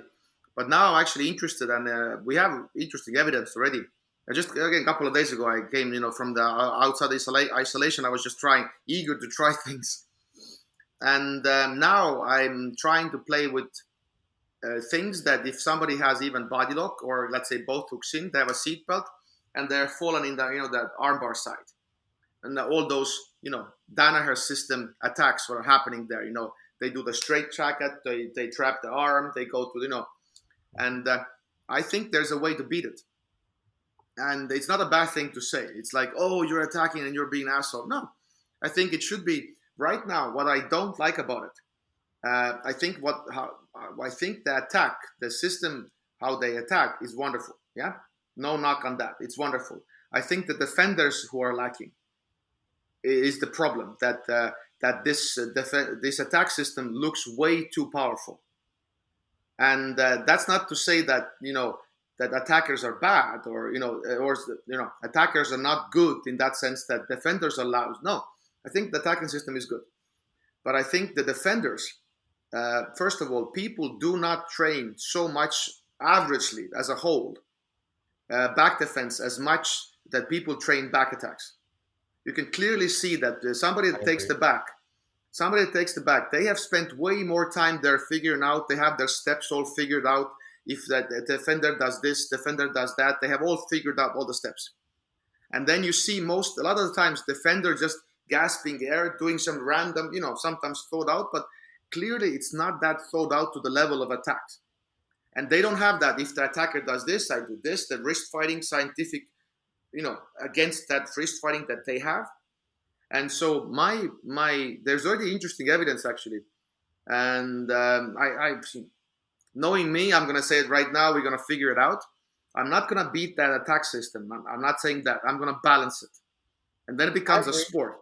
And I don't think anything you said is outlandish. Because this is an observation I had early on when I started like looking at instructionals. Um, Lapel guard that Keenan Cornelius is selling, the DDS attack system, all this stuff is really, really good stuff. But there's an absence of, nobody talks about the counters to the system, which I expected in the instructional. My anticipation was, okay, we're going to show the attacks, and now we're going to show the defenses to these attacks because right now, let's put it this way. Right now, I bet um, the people that are training partners for Keenan Cornelius know how to counter lapel guard. Whether they actually talked about it or not, they figured it out. Okay. Mm. Whatever you do at your gym, people are more comfortable with that and know how to counter, more than the average person. And same thing with the attacking systems that, back attacks. They are assuming, even if you look at like Gordon Ryan's most recent one, attacking the back, he goes over hours and hours of these are the types of ways people can escape the back, and they're all the traditional escape methods. And then these are the counters to that. So he very sophisticated from if someone does the traditional escapes, these are my reactions to the attacker. But there's no talk about if I'm doing my attacks, what do good people do to counter this? So that is my issue, because we're not attacking the best defense. So if defender does this thing wrong, this thing wrong, yes, I do my things. But what Which, if the sorry to interrupt, which no, does no, one thing. It artificially inflates the success rate of the attacking technique, I know, which is in the interest of the people selling the instructional, right? I And I know. think even a guy like Keenan knows because he even sells it like you have the secret of the lapel guard that no one knows. And yes, in competition or anything, if you have knowledge that the other person doesn't have and you can put them in a situation where you're a purple belt in that position and they're a white belt, you're going to win. And that's what they're succeeding off of. But I do think what you're saying is 100% true, which is that's not because their technique is vastly superior. It's solid, it works, but there are logical and natural defenses to this that right now are underexplored that are causing their success rate to be a little higher. Yeah, so that's my point. That if somebody gets a seatbelt, let's say hooks in or even body lock, my hypothesis is there has to be a position, and it seems there is. There has to be a position that allows me to make it neutral. Even with their seatbelt on, they have certain advantage, but the way I can position my body in there, it it makes it more neutral. That they don't have that ability to actually trap my arms, to wrist fight me well, and they're right away a bit off. They have to adjust. So I'm looking for that evidence, and because the evidence I have so far is I'm really comfortable in a shady positions, and I can, let's say, not nullify, but make it harder for you to feel good when you get certain dominant positions, and even feeling that you have something, you feel something is off. So those things are giving me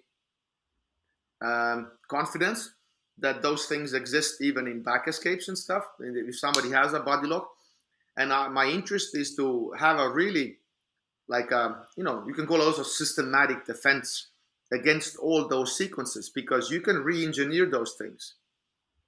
So that's not like a like a epiphany. You can't re-engineer most things. So what they need my body here to wrist fight. I need my body there.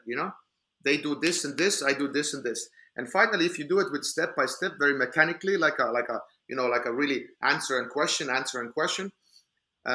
And but you can, I think, that kind of sequence will reveal the central position, what allows you to do most things. And that central position is what we call 0 point. And then all the fighting is about how to get there and how to fight from there. And they want to fight me here, I want to go there, and we're going to fight about this position. And then I know why I lose, then I know why they cannot win and when they win. So and it's not actually that hard to have that position, it seems, right now. Even inside, if they have a seatbelt, I can ruin it a bit for them, because they have to do now the extra move, and that extra transition they have to do to get me to the right position allows me to set up my transitional escape. So that's the evidence that we're playing with right now, and that's really interesting. And it's still a testing. It's not even version 1, it's like version 0.1. But already I see the glimpse of like, oh, already I made it harder. So we're trying to play it more. I'm trying to play in it also myself now in a role with people. I'm trying to now not go to my position so much, the twisted stuff I do, but I'm trying to now give people literally my back with hooks and even seat belts, and trying to play and find those things. And they can attack me with chokes and arm bars and all those things. And I think there's a way to feel fine, because I've seen people randomly have done it against me, some good guys, They escaped sometimes really deep chokes. They just got their shoulder out here a bit and then just they slide away. I was like, what the hell? But it was all like just feeling based kind of randomness happening, you know? And so there's a glimpse of evidence I felt during the years. And I was like, oh. And I couldn't explain it, how they got it. Even they didn't know it. You know, sometimes good guys, they do what they do. And it just something guides them and they cannot repeat it anymore. They're just gone, you know? Hmm. And so by the time, by the years, I've had, you know, some evidence. And now it starts to click. And I think all those EBI and all those matches have actually helped because you see so much of that evidence. It's like a really selection process, you know. You see those EBI overtimes or EVI or tournaments that are using EBI overtimes, Hmm. and you watch just okay. This is just a deliberate evidence searching. You just put people there and see what happens. So for my knowledge, and I think many people also train that much, but I actually hoped that during those 2-3 years that we have had those EBI evidences, yeah, those rules, people would, I don't know, people would have more systematic ways of defending the back. But we see still people doing stuff, but it's not that that systematic in that sense. It's still like miss and hit sometimes, and not many people are sitting up like Rustam Shishev did in EBI, just right away. Wagner Hoxha was sitting up right away, standing up, peeling people off. I don't see it that much still. People are falling back and they want to put their back on a mat many times. So so I was hoping, and I've seen more evidence because more ideas and stuff. But I would have thought that the people that competing and they have the urge to figure stuff out, we would have a better, like maybe more DVDs even about it, new back defensive system because of EBI. But it hasn't happened that way. So I'm always wondering. But I've kept doing my research and stuff and studying, and now I'm feeling that okay, now the thoughts are coming, and I would give it like a 6 months to a year, and then I'm feeling very comfortable. Probably even 6 months would be good, knowing what I know now, the postures. That it usually accelerates my discovery process, and then I'll probably put it on DVD also, as a back defense, and then as a 0 point of back, and then all the back escapes that we have seen. I think they all fit to that system. That's the like a premises, so to speak. That if some escapes are excluded, then I'm wrong, and we go from there, so to speak. So Okay. yeah, So we've covered all the attacking positions. I think you've spent. If anyone's asking, well, what about being on top and close guard? There's a whole like Globetrotters video about Priit talking about pressure passing and leaning in and not doing the traditional, make a post on the in the sternum of the opponent and stand up, all that kind of stuff. So I want to go back to what we uh, earlier on in the conversation. I said we'll get back to this, so and that was the underhooks, or not the underhooks, but MMA situation with strikes. yes. Your defensive system with strikes, because I've heard from people just at that Iceland Globetrotters camp where you were there and I was there, and I did hear people muttering, and I'm sure you've heard the feedback like, well, I mean, if I could just punch the guy, like, you know, like Preet's making a huge assumption with his defensive systems, especially when he's doing baby bridges and he's essentially taking away underhooks, is he's not protecting his face. And in an MMA situation, I could just pound his face in and force his hands to come up, and that's how I get underhooks. That's how I can facilitate movement on his end, and he's, as an extreme, abusing the rules of sport jujitsu to say I can just put my head here, whatever, and no one's going to try and punch me. They have to choke me. They have to do this. What is your response to that sort of They're all um, wrong. argument? Okay, good. They, So they why? and but in that sense they are. But I would ask you back because the answer is easy and it's a little bit like a loose ended, but I think it makes sense when I explain it. What do you think? Why they're wrong?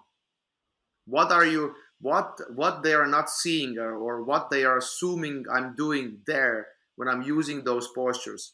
let's say, because I'm going to tell them they're wrong. And it's really, I don't like when people jump into those conclusions in that sense, like easily.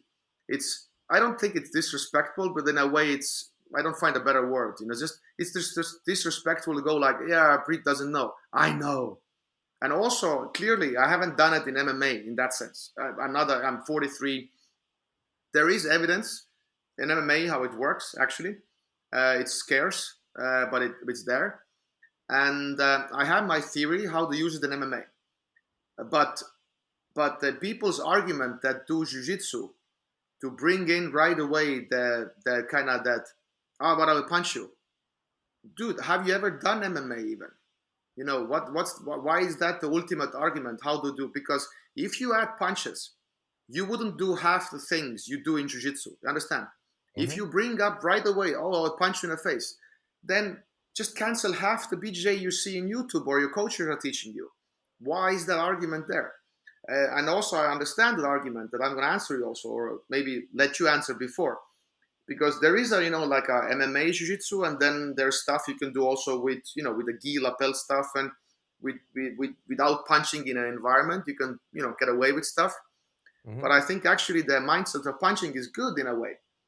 And the way I'm going to answer you, I think the way the stuff I do is in a way better suited for a fast-paced grappling, even if I promote those static positions. You see the weird kind of twist there.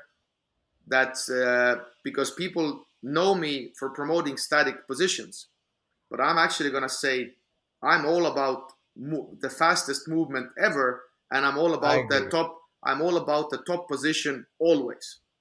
So So what is the your answer? you about all about so you all about top position always is less clear. It doesn't surprise me that No, I you mean said like the that, but top position that I'm all about figuring out the top. I mean like that. I understand. I Yeah. understand that, and I would not have. I would not have.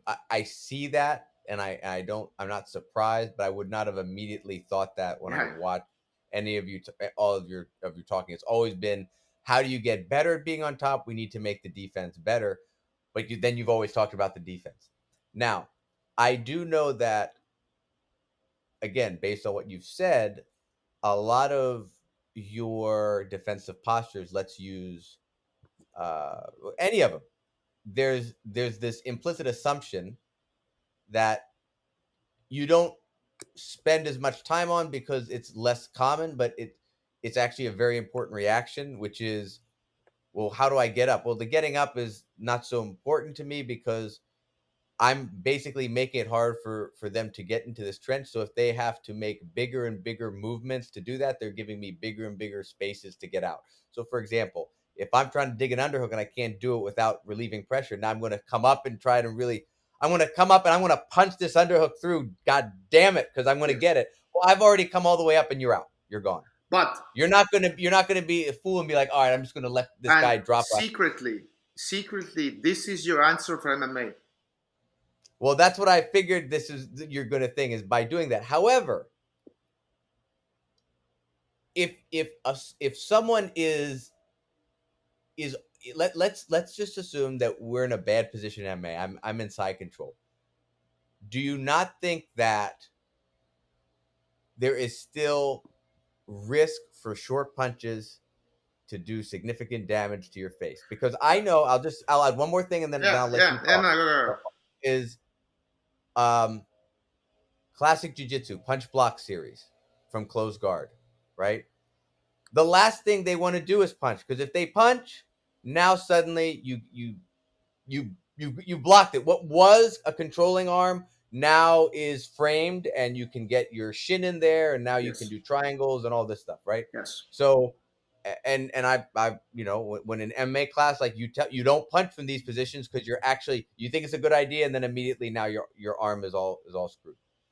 So I understand that there are plenty of opportunities where what seems like an opportunity to cave someone's face in is also an opportunity for them to grab that hand and isolate it and actually protect themselves.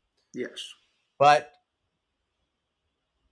obviously I don't know all the permutations, but I would still feel like you're playing with fire when I know, you're but and maybe with MMA gloves, it's easier to hold wrists and stuff. But that would be my thing is let's it be and I know you do this. I'm not saying you don't do this, but put yourself in the shoes of someone saying, "Hey, I'm there have to be ways that I can punch this person." Do you feel like there are, and if if they are, like, what's the handle? So that's kind of yeah, I understand kind of what you're saying, and I just wanted to give you my thoughts on it. Um, but you're saying the right things. well, Be- okay, thank you. yeah, because But how do you view this? because the key is, I always said that, I'm teaching those static positions, but I'm gonna, in the future, you have to stay there when the threat is the biggest, the least amount. Yeah. Because understand what I mean. It's like I'm teaching you the still frames from the action, and then I'm gonna teach you transitions between those trenches, those still frames, and then I'm gonna say never stop, and then pick those trenches, pick those options, pick those opportunities to escape the fastest. The more you stay in there, the more you get punched in the face or dominated. So that's always been my premise. But I can't teach that because people don't do the movements, and they're not good in those movements. So I make people stay in turtle the longest. I say it's very necessary for you to have the biggest experience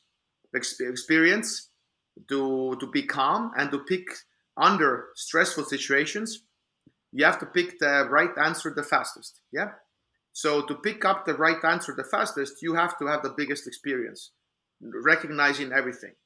So, and also the way I do drills is like I teach those separate positions, but then I do moving drills. I make you move around using those positions, hawking, panda, turtle, everything, and top position, top guy putting under pressure and getting underhooks, trying to get the grips and stuff. And so, and you have to find your opportunities. So, and also because I'm a little bit, talking out of my ass, I know, but why it can work is, first of all, I'm looking for control. Yeah, I'm looking like side control and stuff. Yeah, I'm looking to control your arms. First of all, if I'm in hawking. But if somebody moves around a lot, then you will make the top guy grapple you. Understand? If there's a steady position, if they get something steady, like a steady half guard, steady side control, steady, you're flat and everything, then the punches are more effective. But if you create the carry ton-on style, if you create the carry ton-on style scramblings all the time, it's really hard to punch you. Understand? And every time you took the arm away, they're just moving around, and you need those both arms controlling the both directions what they do. And if you take one away, they can move, and maybe it was a worth a shot, maybe not. So the key is to always move, never stop. And the better you are, the faster you move, you can make faster decisions, and that scrambling becomes actually thoughtful movement, just as a movement patterns put together endlessly. And that makes it very hard to punch somebody.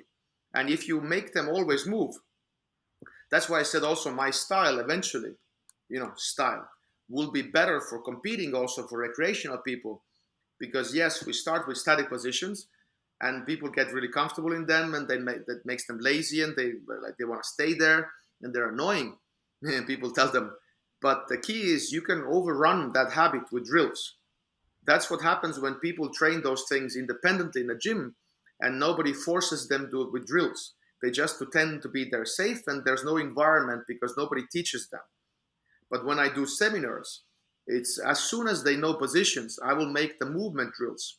I will do drills, move, and then top guy moves around them, give it a weight, but doesn't attack maybe. And the bottom guy moves around with different positions. Then I go underhooks, and the top guy moves around, using that pressure and looks for underhooks, tries to lock the arm, and bottom guy kind of, pummels back and everything else. And then there might be a position like they move around, I say escape. And then you're allowed to look for escape. Otherwise, you just move around and just to be like a moving target. And in a reality, when the fight is there, just escape right away. You have the knowledge of position, movement, and escaping right away. And that could be you get back to the guard, doing that punch defense, and you get out, or you stand up or something. but you become like a Gary Tonon. So that's the, just the hard guy to keep put, dominate, and really have aim and punch, because he's just so scrambly, and he just knows what he's doing. Seems like that. So that is my logic when I answer them, because I don't want to stay in hawking. So you have to keep me in hawking. Then also people tell me like, in turtle, and I tell people like, they ask me how do I escape. I just stand up from there, stand up, run a couple of meters away, turn around, full guard Turn again. around, sit down. Yeah. Yeah. So, and people are like, what do you mean? Like, I was just stand up without anything, just stand up and go away. And people have wrote me like, oh, I just did, and it was weird, because the bottom guy doesn't expect you to stand up, because they're expecting you, or you are on the ground. But then you just stand up, go away, and pull guard. They go like, oh shit. So they are there to keep me there, because they have to push my head to the mat. They have to put the weight on me. They have to use their hooks on me, just to really keep me there.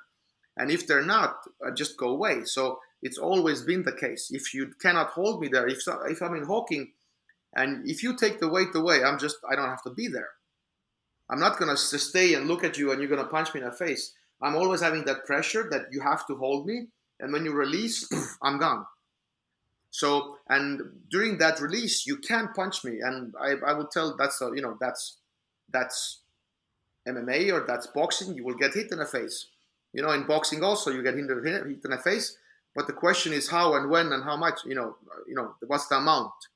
Because you will take some punches. Even the best of the boxers take some punches, but not that much, It's not a knockout punch, but everybody gets hit. So in MMA also, I would expect that people will hit you, but because they're chasing you, and they're not in a balance, in a steady stance, and all those things, then the punches will be easier to absorb. You're not a steady target to hit. And then the chances of you getting away and taking a couple of punches and getting out, that's the sport, So, Do you think so do you yeah. think your system is at to be performed at a very high level in an MMA context? Didn't you see Robbie Lawler and Colby Covington match? And you always cite that example of giving the back and Uh, you did see that match. yeah. So look at what he did, and look, he even played Panda there. But He, do you think that was intentional? Or do you think that was just a guy's natural? I don't know. I don't even Well, it care. doesn't matter. I mean, it doesn't matter if it was just intuition or if it Yeah, was systematic. it doesn't matter, because that's my evidence that I cannot do this in the highest level. He could somehow. Who cares? That was the evidence. Was it the cleanest version of this?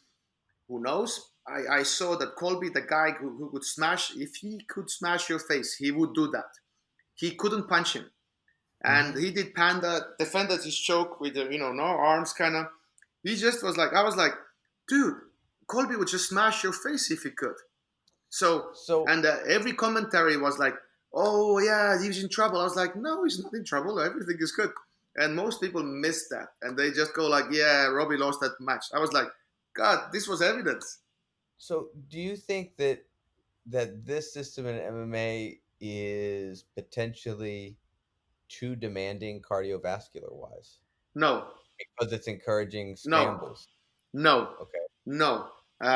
It's a yes or no answer, but I will answer it differently. No, because if you start to promote this kind of movement early on, people develop that cardiovascular thing very early. What's problem with Mhm. jiu-jitsu, actually, what I find is that people teach static jiu-jitsu, Mhm. and then people go to competition and it's all action. Yeah, I Mhm. actually think that the way I'm promoting escapes, Panda, Running Man, this, creating those scrambles and looking for a way out. This is actually building up conditioning, because you're moving, you're carrying somebody weight, you're trying to get up, they will maybe pull you down, you're moving, you're looking for escape, maybe you fail, you try again. So this is very exhausting when you do it first. And you do it better, you can also keep in a, stay in a trench, get your breathing back, move again. So the Mhm. point is that I'm slowly making you like a scramble machine, because getting up and is actually very hard when somebody is keeping you down. So you develop all this natural skills in a lung system, whatever, however you want to call it. And you're getting better at this because you're doing this because it's exhausting, and people are ready more for scrambles because they do this moving scrambles, 3 to 5 moves, and they get out, but they do it in a class, so they get better at those things. But usually jiu-jitsu is taught bridge and shrimp, and you're in a guard, and then you fight, and then people get exhausted because they don't train the same way they fight. And then you have to have those conditioning classes and everything else. I still think competitors, they have to have conditioning and everything. But we can do jiu-jitsu more realistically. We can teach it in a way that how wrestling teaches it. So now I'm glad you said wrestling, because this is the next thing, and this is not. This is just, to me, this is exactly what I would be talking about. Like I said, on the mats, after class, because my next natural thing is Preet. How many recreational people are training recreational wrestling versus jujitsu? Is it just the fact that jujitsu is marketed and catering to a Yes. broader base of paying customers, No. whereas wrestling is generally a team where you have to make the team, and it's a lot easier for the coach to have Wrestlers are be doing very it wrong. demanding. Wrestlers are doing it Wrestlers wrong. are wrong. Okay. Yeah, but wrestlers are doing it wrong for the recreational grapplers. Understand? Jiu-jitsu Not is yet. Not yeah. yet. So jiu-jitsu is smart, uh, because we have made martial arts very popular amongst recreational people, and boxing and kickboxing, they usually have like a different attitude, more younger people and still older people also, but jiu-jitsu is like, it's weird, you know what I mean? Wrestling, uh, because of the even wrestling coaches, sometimes, I'm I'm generalizing this and everything else. It's not for older people sometimes, yeah, because the way wrestlers talk about wrestling and the way they run their classes, Correct. The way they yeah, train. yeah. So that's why they weed out a lot of people because it's like aggressive, and they'll fight, and people get injured, they fall, and everything else. It's hard on their body. A lot of wrestlers, I'm not saying everybody. I think there is already like some are doing it more correctly, so to speak, for recreational people. There is a way to teach wrestling for recreational people that are doing it twice a week when they're 30s. Yeah. So, example, I teach wrestling. I'm not a wrestling coach. Let's say I teach wrestling from the ground up for jiu-jitsu. What ground up I mean, I teach the ground wrestling in a way first. How to finish a single leg, double leg on the knees, peek outs, how to do those things, how to defend, how to sprawl, and then okay, if you get a single leg, if they stand up with a single leg defense, how to get them back down. But you can teach it wrestling without any setups of tie-ups, because you teach people don't like to wrestlers standing up because the injury rate is really high. But you can teach wrestling for jiu-jitsu in a jiu-jitsu environment. If they go underhook, they should know a good single leg, double leg, peek out, how to defend single legs in a wrestling way, not like what jiu-jitsu does, you know? And if somebody's defense is they're gonna hop up, they're not gonna take them down, I can take them up, single leg, chop the leg, go back up. I can teach them. I teach people to fall really easily, not hurt themselves the way they have to go. And maybe the competitors, they have to know some tie-ups, and they start with stand-up. But most recreational people, I'm not for it. That some coaches, oh, you should know how to take people down and everything else. I disagree with that statement. I know why they're saying this. Oh, it's a self-defense art, and you should be able to take people down. I agree with that. That maybe some defense, 2 hours, 3 hours, some body lock stuff, how to take somebody who doesn't know anything, how to clinch and how to take them down. You do some self-defense stuff. But for a recreational people doing stand-up, I think it's late 20s and 30s. It's like dangerous. It's like a lot of knees, a lot of shoulders are bumped. If you go think about, they're doing full time, full force stand-up wrestling, and they do full force grappling. Grappling is safer, so to speak. Yeah. Correct. Yeah. So how do I think they should know it? That's why I teach ground up. But to make them, good in stand up as a recreational grappler, I agree with that maybe they should know, throws of judo. They should do like drills that one is feeding, one is executing those drills with the resisting opponents and stuff. But then sparring afterwards, you will see many people like limp away and their shoulder hurts and everything else, and it's not just healthy. Just it's the way it is. Because I think we just have to teach, like, okay, we have to understand that I think jiu-jitsu is just jiu-jitsu. Maybe it's not for self-defense. It's just a part of they do just jiu-jitsu on the ground. It's totally fine. It's not going to be, oh, but what about self-defense? Most people don't even fight. Yeah. So they just do the activity, and that's it, and maybe they have a self-defense course, whatever, but just leave jiu-jitsu alone. Maybe even don't go like, oh, you're going to pull guard, you should be able to take down. I understand the argument, but it's a very bad argument, because it depends what is the goal. Yeah, if the goal is just to get people off the couch and make them physically active and have fun and socialize and everything else, why not just jiu-jitsu? And wrestling also in jiu-jitsu in that environment. Why you have to make them go like, okay, now it's a wrestling and jiu-jitsu sparring if you're like 40? They don't have the agility, flexibility. Everything hurts, after those wrestling matches. So why do you do it? I'm not against, like I said, like self-defense stuff, knowing the body locks and whatever, but there has to be like a talk about that oh, jiu-jitsu is also stand-up. I agree, but we have to know that we're also catering for recreational grapplers, and you weed out other people. And I know gyms that I did wrestling 3 months, and then it's like just people didn't came because it's tough, And then it's your argument; it doesn't hold water in reality, so to speak. So, and then there is ways to play things, but it is definitely the harder sport. And then same as boxing, if you go like boxing, go if you're like 40 and stuff, do like a boxing sparring, like 2 times or 3 times a week. It's hard on a body. And I guess hitting pads and doing some, resistance drills and getting your, reps in a little bit and for timing and stuff is wonderful. But to fully spar on those sports, fully kickboxing sparring when you're recreational grappler, a little bit out of shape, blah, blah, blah. It's hard on a body. So we have to consider all that. So, in that sense, people have said that before me, that jiu-jitsu is like a very safe alternative, so to speak. Low impact, and you can go really like hard a little bit with each other, not 100%. I think that's stupid, all the time, but you're still relatively hard. And just why not keep it there? Okay, that's the part. That's, jiu-jitsu is not the best thing for MMA anymore. And if people are saying like, oh, jiu-jitsu is the complete martial arts, what? Now we know like boxing and what? Then it's weird that jiu-jitsu is like, jiu-jitsu, stand up and some punch defense, and then MMA is considered separate, That clearly we know that there's a boxing and wrestling. Jiu-jitsu is a better combination than, just jiu-jitsu as a whole. Sure. No? So then people understanding of what jiu-jitsu is, it's like, oh, it's a self-defense art. No, it's not. So what is the vision? Maybe it's a sport. I don't mind it's a sport. People don't like it usually when I say it. It's a sport. And they misunderstand me also when I say it's a sport. And it's not, so there's no definition what is. It's not self-defense art.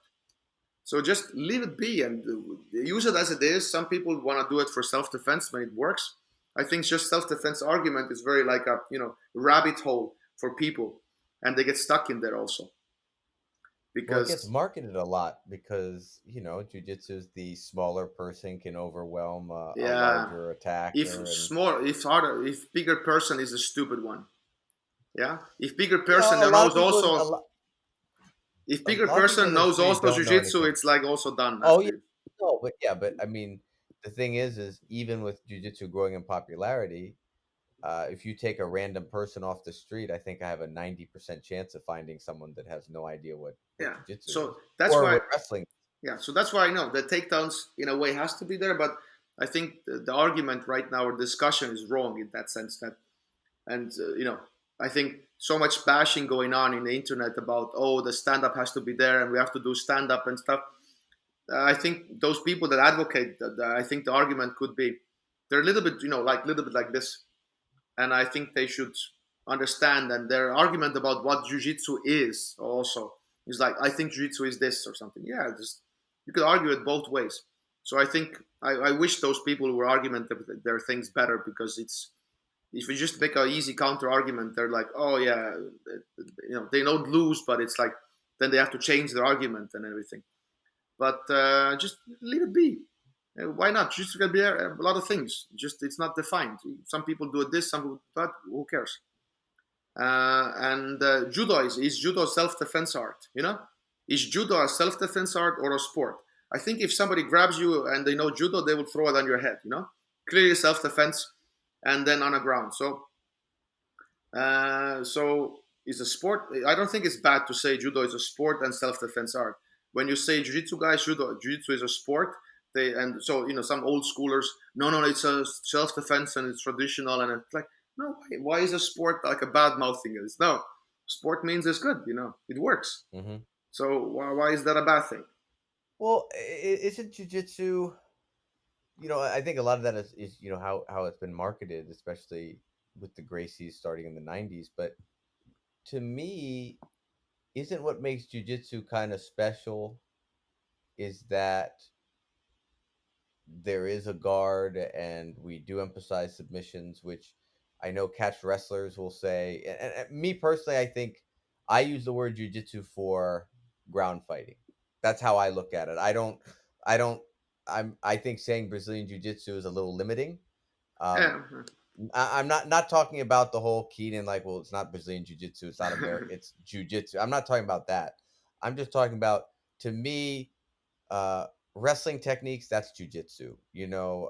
Catch wrestling techniques, that's jiu-jitsu as well. To me, jiu-jitsu encompasses what it what is a I would say a grappling scenario where the only rule set I've removed is strikes. I know people That's get. to me how kind of how I look at it. I totally agree with you, because I know that people get really defensive because they have to defend their name.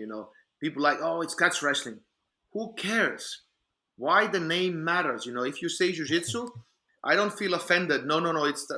It's whatever reference is for that word. It's submission grappling with a gi, or who cares? No, it's all catch wrestling, and catch wrestling guys have it. So, and then it's luta livre, and then it's jiu-jitsu, and then it's submission grappling. Who the fuck cares? And it's not like people like style based. No, it's catch wrestling and it's grappling. So get over it. So that's also the name wise. I know that I like to call it jiu-jitsu. I don't use usually catch wrestling, but I don't mind if somebody new world order comes in and we have to call it catch wrestling. I couldn't care less. So it's still grappling and stuff. And if most people know when you mean jiu-jitsu, then they know what it means. Mm-hmm. And so that's why we use jiu-jitsu. And if some other word gets more popular than jiu-jitsu, probably social pressure is to use that word more. Or if your word is not so popular, make it popular, and then people use it. So Mm-hmm. just like this, it's really silly to also fight about it. And also I agree with you that it's jiu-jitsu. Brazilian jiu-jitsu is limiting, and so I like that also angle, that it's I also call it, people call my jiu-jitsu Estonian jiu-jitsu actually. And It's that EJJ, boring stuff. They yeah, they call it EJJ, so Estonian jiu-jitsu. So that's actually funny that I use it jokingly, because I'm clearly don't want to rebrand it and go like, now it's not jiu-jitsu and I call now Estonian jiu-jitsu. But it's just funny ego, like a egoistic play with word. And it's like because it for people it looks so different. Mhm. Yeah, and a little bit like totally against the norm, and that's like a different branch or something of doing things. I actually think it's normal, and I don't think it's so different. And but for them it's mostly like, oh, and some people have called it like, this is some Estonian jiu-jitsu. So Mm. that's like a good compliment in that sense. So, the last thing I wanted Yes, to just talk finally, about, just finally, yeah, the last. No, this is as we wind down, but this is yeah, this is because more I of a have personal time. thing. I have time. I have 21 minutes more. Okay, well, it Let's all go. depends on Yes, how long you want to answer this. But go. Yeah. how is you've traveled a lot, you've done seminars, and I love traveling, and there are very few life experiences to me that are better than not just visiting another country and seeing its culture, but actually um, emerging, somehow avoiding being a tourist somehow and being able to teach a jiu-jitsu seminar and have probably go out, for a meal with some of those people where they take you to some of their spots is special and really cool. So, what are some of your one or two of like your fonder experiences from traveling and giving Greece. seminars? Greece. Greece. Oh my God, what a food! This That is where is you got your 10 kilos. This is no, where you not got those. that was Italy. That was Italy and Sicily. That was Sicily and Italy. That was that goddamn pizza and pasta and wine every day. Greece, yeah, Greece also the food, and yeah, I have to give it up for Greece. That Mediterranean thing with feta and everything. We went to. I don't know the name. I think Chris Chicas. That's my contact there. He knows when I say it. Maybe he listens to that. Like a white. We were in a white restaurant. Uh, yeah, in a white restaurant. Oh my God, what a food! What clear, hands down, one of the best restaurant experience I ever had. I still think about it. I got my saliva right away moving, and so that was really good. And yeah, so Italy. Okay, so and Enrica would kill me if I don't say it. Sicily, Italy. I think we have to differentiate there also. The Italy and Sicily, Mhm. and so probably those things. Yeah, those people know how to cook, and because it's Estonian food is very, let's say, our tradition. They're coming from our conquerors, so to speak, Russian, Sweden, German. So these days, I think you can find very old traditional Estonian food. We have some modern ones also, but mostly it's like European food, European modern food. You know, Mhm. but the if you go to Mediterranean, Italy, you go to Thailand, China, they have their specific things.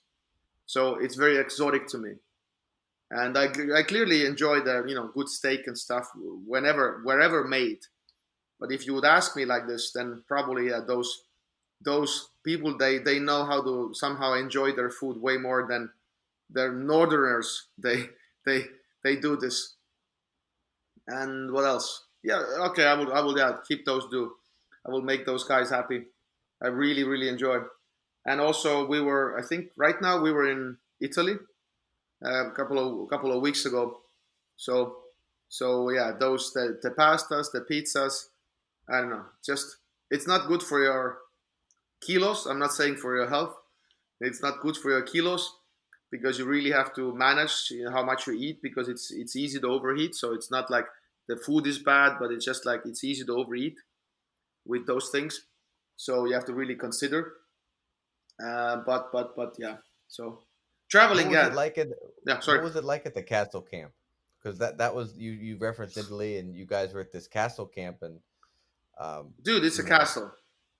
I know. So what was the experience like? My understanding is it's very intimate in the sense that it's not a We large camp. we had it's usually 24 people, but Hmm. because of all the traveling restrictions and all those things, we only had 11. So that made it even more special. You could Hmm. really connect with people that were in a camp. We were really a nice bunch of guys, girls, and it felt really close. And castle was the castle. So twice a day we trained, whenever we wanted. Kind of it was almost regular after some dinner. Some Michelin star cooks cooked us dinner, and Oh then wow. yeah, so we had a nice dinner every evening, and food was presented, and then chef was talking, this is this, and then he left, and so he was presenting the food, and you know and so it was in that sense very awesome experience, and just yeah, it's very quiet, it's very nature, like in center of nature, and there's nothing there, like houses are so far away you can see them, but they're far away, so it's like middle of nowhere in a very nice neighborhood, in a place or neighborhood. So and it is like a chill camp, but it's let's say in a way it's more chilled than Caribbean. Caribbean is also like vacation camp, Caribbean Globetrotter camp, but clearly there's more classes in a schedule, because in Castle Camp there is no schedule. There is like there's a breakfast when we wake up, because our nights were like we went to sleep like 5 o'clock or something most evenings, Mm. and then you wake up at 10, and then you have breakfast, and then it's like, okay, we train after, and then it's some weird lunch in a kind of midday, kind of late in the day, and then there's a dinner sometimes 7, 8. So it was a very awesome experience, a very nice host, and yeah. So, and I'm a heavy sleeper, so I had like there's a common room, yeah, in that sense, and there's a really open area for a room. There's a bed there, but it's an open balcony, so I slept there because I don't mind if if somebody makes a noise. I just sleep when I'm tired. I usually tell that story that when I was younger, we had the place I lived. We had a guy that put bombs in a neighborhood, and one bomb went off like 300 meters from my house. So I slept, and then in the morning there was some, probably some cars and stuff, and half of the stairway was gone, from the the house that kind of blew up, and I slept. So that was a good test. That they caught the guy, but I think I don't know, at least one bomb he blew up in a neighborhood I was living in an apartment house. So that was a funny incident from my youth, and it was pretty safe in that sense. But yeah, that bombing thing was kind of weird. It wasn't like the whole building. It was a nine-story building. It wasn't like it collapsed, but it was still a bomb. So Oh my goodness. yeah, so that was funny. But I usually sleep when I sleep, and I guess they told me I snored, because I don't think I snore, but they told me. I guess I have to believe them.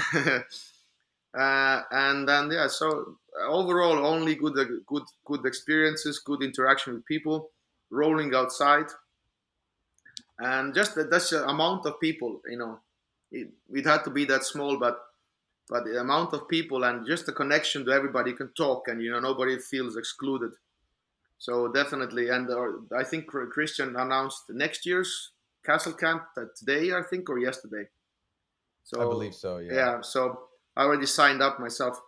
So because I have now, the plan is to go, spring camp in my gym, in a club Hmm. tour. The spring camp is my gym. It ends in Sunday. Then Monday starts in Castle Camp. Yeah, so it can be two camps back to back, and also my own Sicily camp that we do with Pontus, my good friend, in the place in Sicily called BJJ Hostel. There's a Hmm. place that there's a mats, and up there you can live. It's actually, I think it's hotel actually. I don't think the hostel that makes it I think it's a hotel level in that Hmm. sense, the rooms.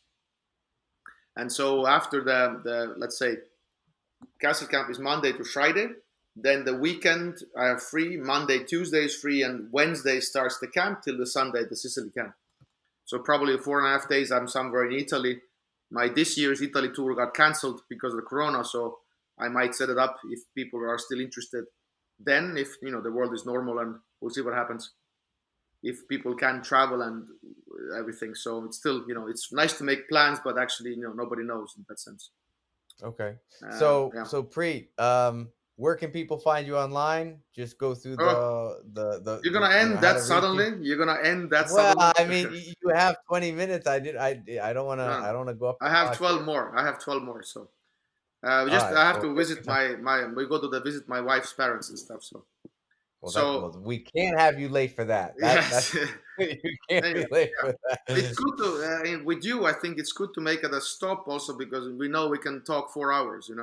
I know. Well, that's the thing. Yes. We can always do part three. We can always Yes. do part three. So it's good to have like something is like still tickling, and But so I think my Instagram Jitsvulkan, JITSVULC,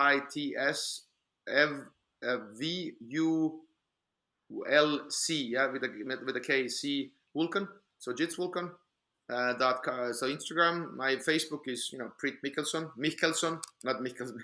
So also you can start with Jitsvulkan, Priit Mihkelson. So else, Globetrotters. I have Globetrotters in action. I have a portfolio.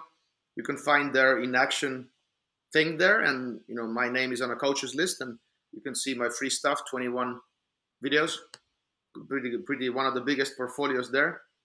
Now we came up with our own site, defensive BJJ. It's also, you can go like thatpreachit.com, you can go jitsvolkan.com, and you can go priitflix.com. They all lead to the same place. Okay, so that that hashtag confused me What? for a very odd reason because of English pronunciation. I thought your name was Preet. And Yes. then when I saw that, I was like, wait a minute, does that mean his name is Pritt? Because how you rhyme with shit is Pritt. So I thought it was a rhyme, that Pritt shit. I didn't know it was that Preet shit. So for me in English, it made me doubt the pronunciation of your name until I Yeah, heard Sunny it's say two. Preet again. Yeah, it's two eyes. It's like in English. I know you don't have those double eyes, Or so that's why people usually call me Prit. But it's actually, if you say it in Estonian, it's Priit. It's a different. Preet. Yeah, it's a different R. We don't have that R. We have So it's like the Spanish. There's like yeah, a Priit. Yeah, okay. it's Preet. yeah. So that's my how you say it in Estonian. But Okay. what? No, I need to ask everyone that because I feel like all my for lack of a better term, non-American friends or non-English speaking friends or native language speaking, they all adjust their names for everyone else. And I have to ask them, but what does your mother call you? Yes. Because let me try to call you by what your mother calls you, Yeah. not this make it easier for me because I Yeah. only have 26, sounds or what I have 26 letters in my alphabet. I only can vocalize these sounds and I'll butcher everything else. No, no, no. It's your name. Yes. It's unique. Don't cater to me. Let me figure so it out. Gee. so yeah. So defensive BJs, and then you can find me in Fanatics. I have some. I actually, when I film my next DVD, we're gonna finish it hopefully in Monday. R-bar stuff. So I work with Fanatics. So in that sense, you can find me some, Facebook, social media. You can find me some DVD platforms. You can find me behind paywall. Our page is doing very well, and so I'm all over the place. And also you can find me with different podcasts. So people seems like people have given me a voice. I didn't haven't done them so many, but now it's getting more and more, I guess. I have something to say also, so I don't think I'm wasting people's time. So and so I appreciate that podcasters are seeing me as the value for their listeners, and the people they want to talk to. So that's a good sign that I'm doing something right. That people want to give me that voice and expose me a bit more. So yeah, so it's getting, so those are the places that people can find me, so to speak. And if someone wants to book a seminar, best bet is to reach out to you on social media. Yeah, probably like Facebook Messenger. So that's Right. usually the best way. Okay. Yeah, and then yeah, All that's that info will be in the description of the podcast. So yeah. if So anyone's listening, just check the yeah, description. You'll yeah. find that. Preet, have fun with your in-laws. Don't be late. It was a pleasure, and I'm sure we'll do it again at some point. Thanks. Okay. All Very right. cool.